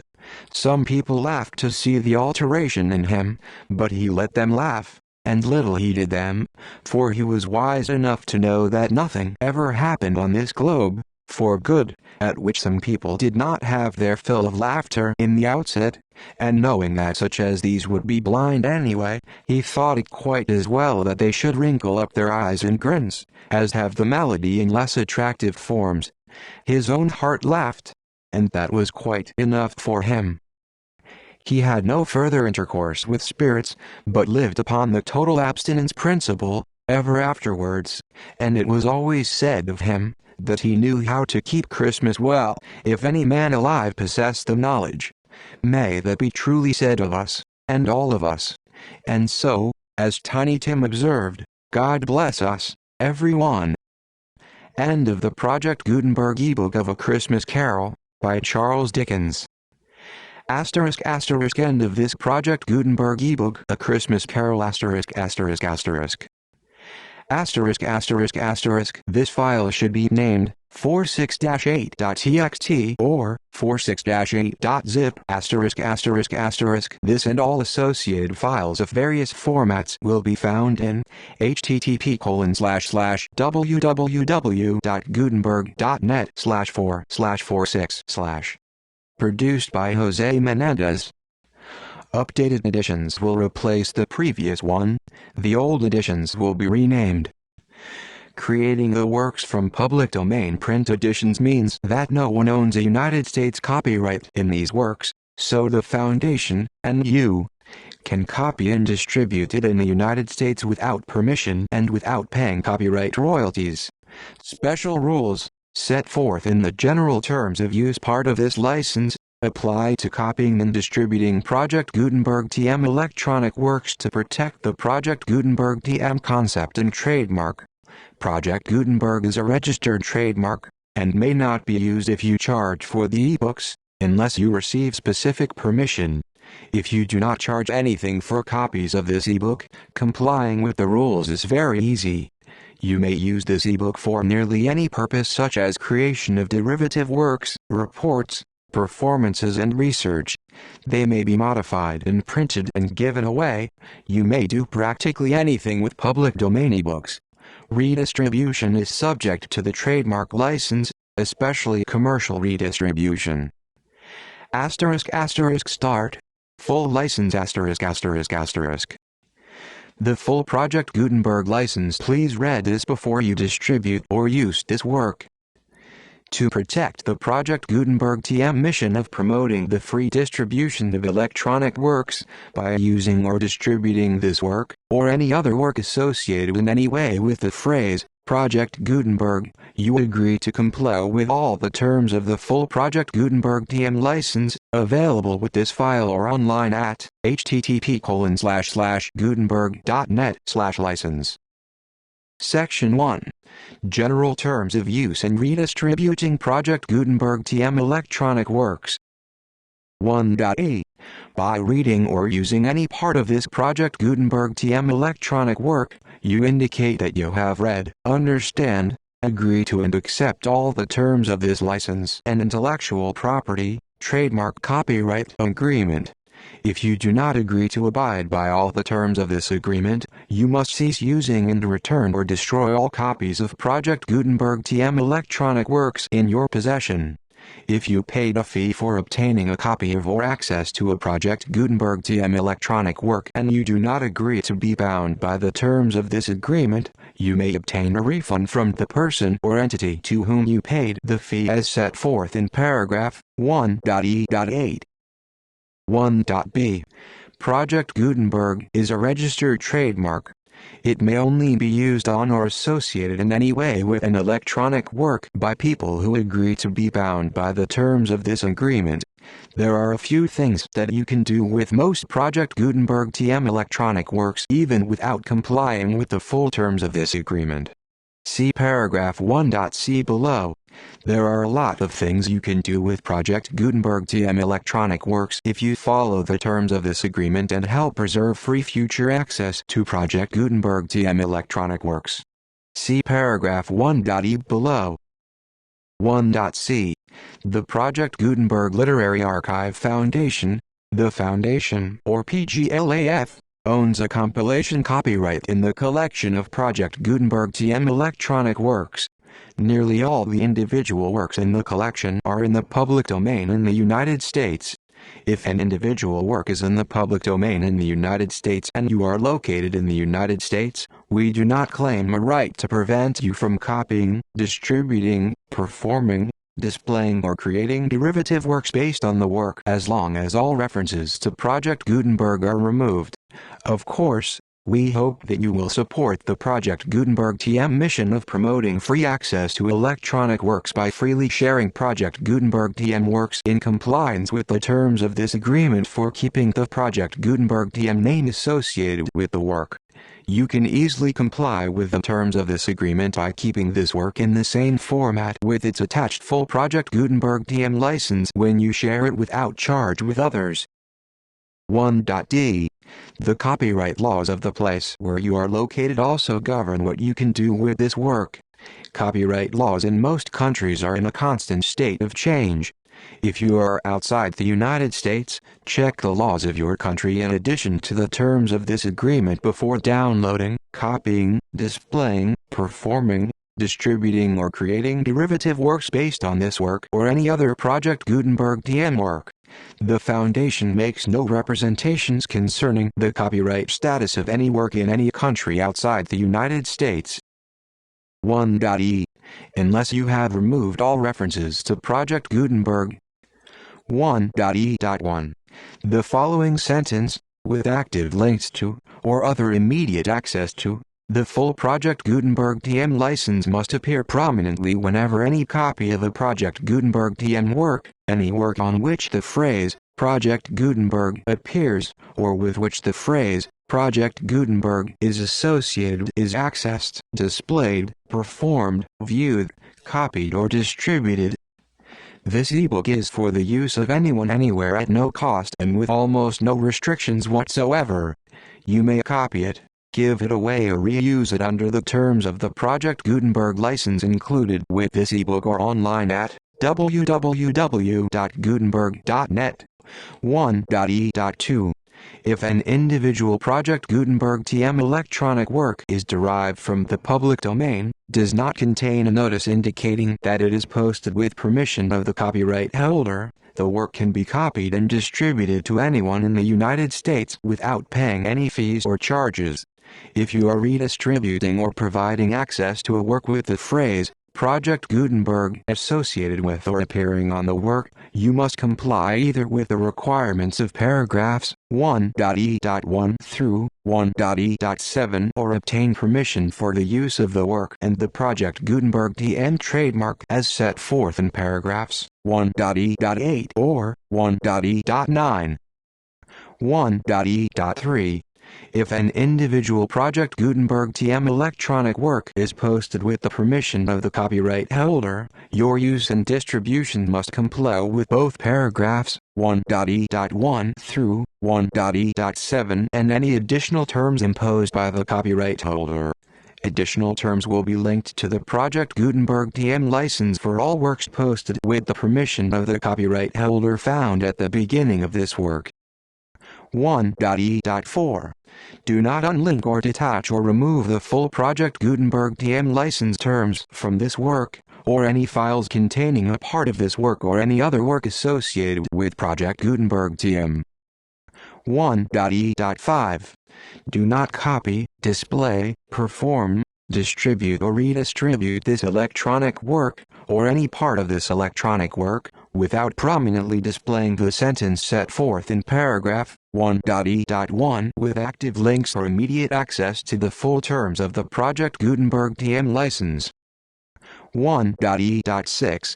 You may convert to and distribute this work in any binary, compressed, marked up, non-proprietary or proprietary form, including any word processing or hypertext form.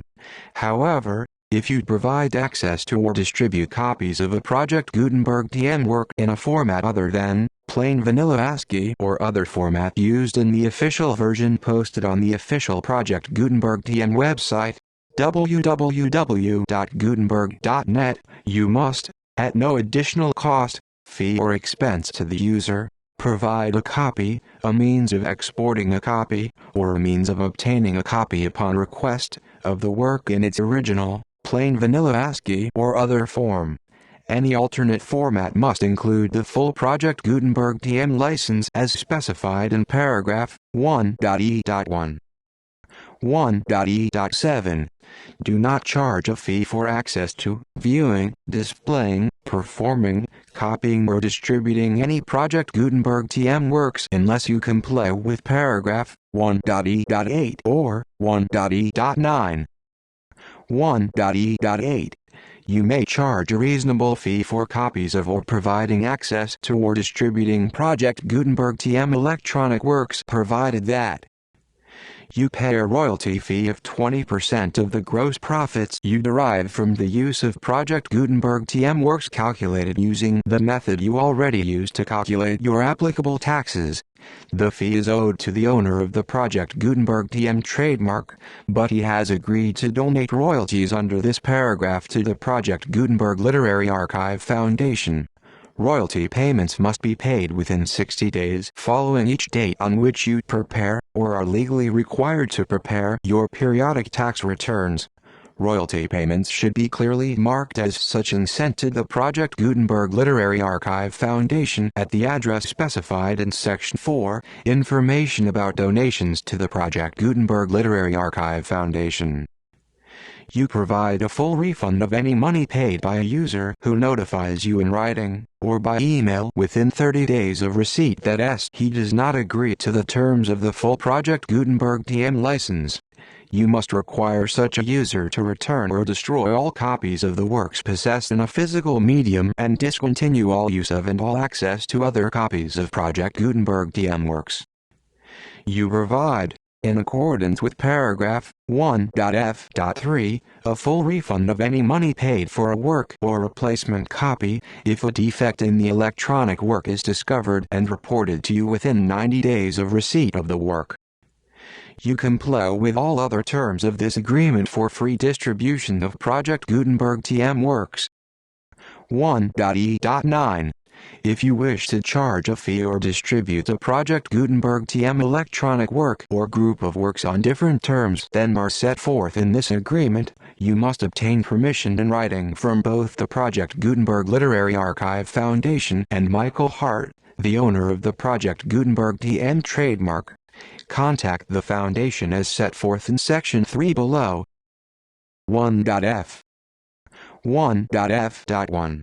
Project Gutenberg volunteers and employees expend considerable effort to identify, do copyright research on, transcribe and proofread public domain works in creating the Project Gutenberg TM collection.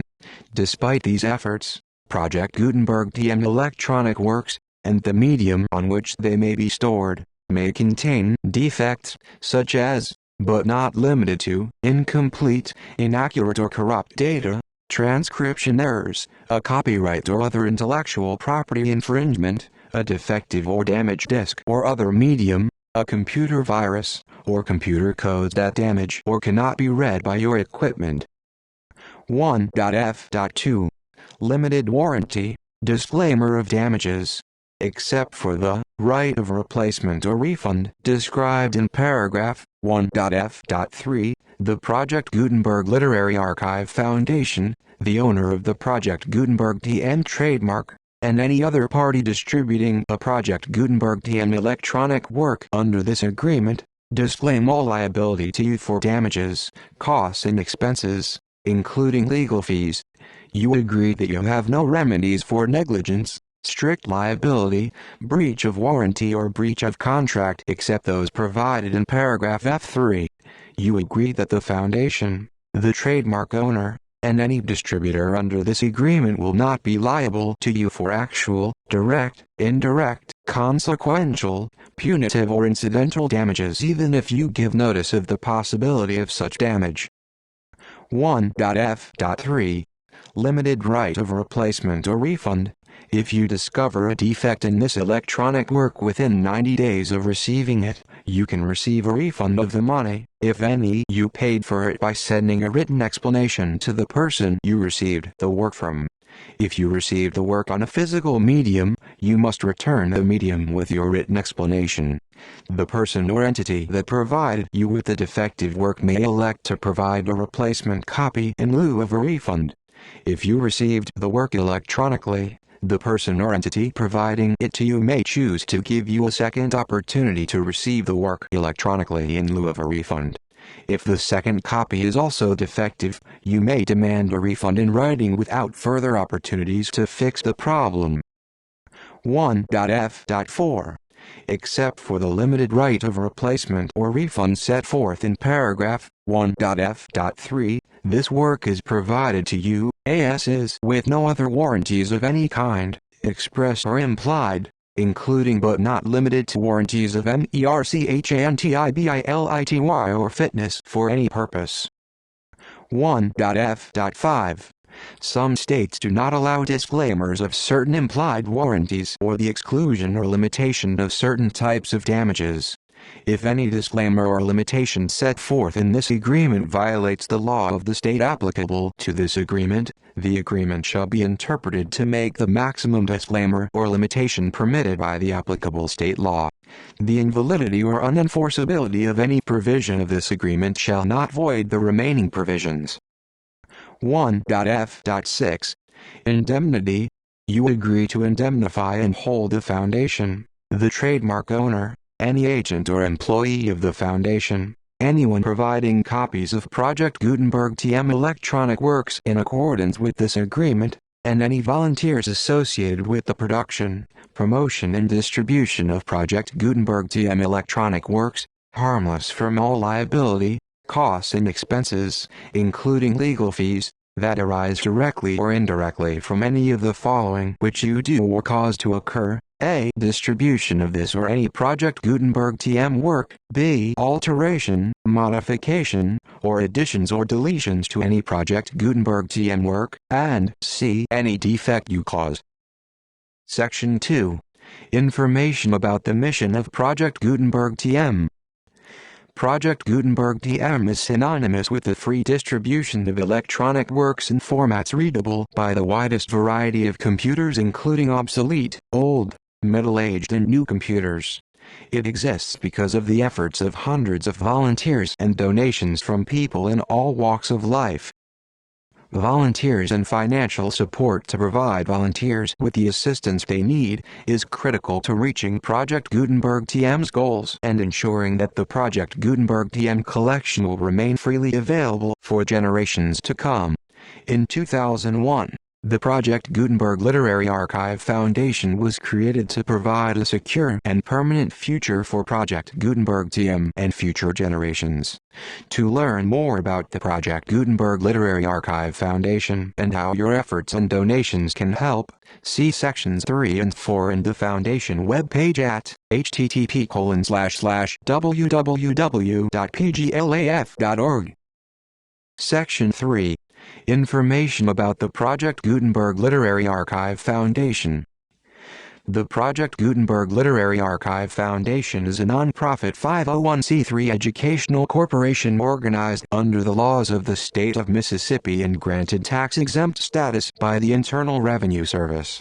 The Foundation's EIN or Federal Tax Identification Number is 6462215541. Its 501c3 letter is posted at http://pglaf.org/fundraising.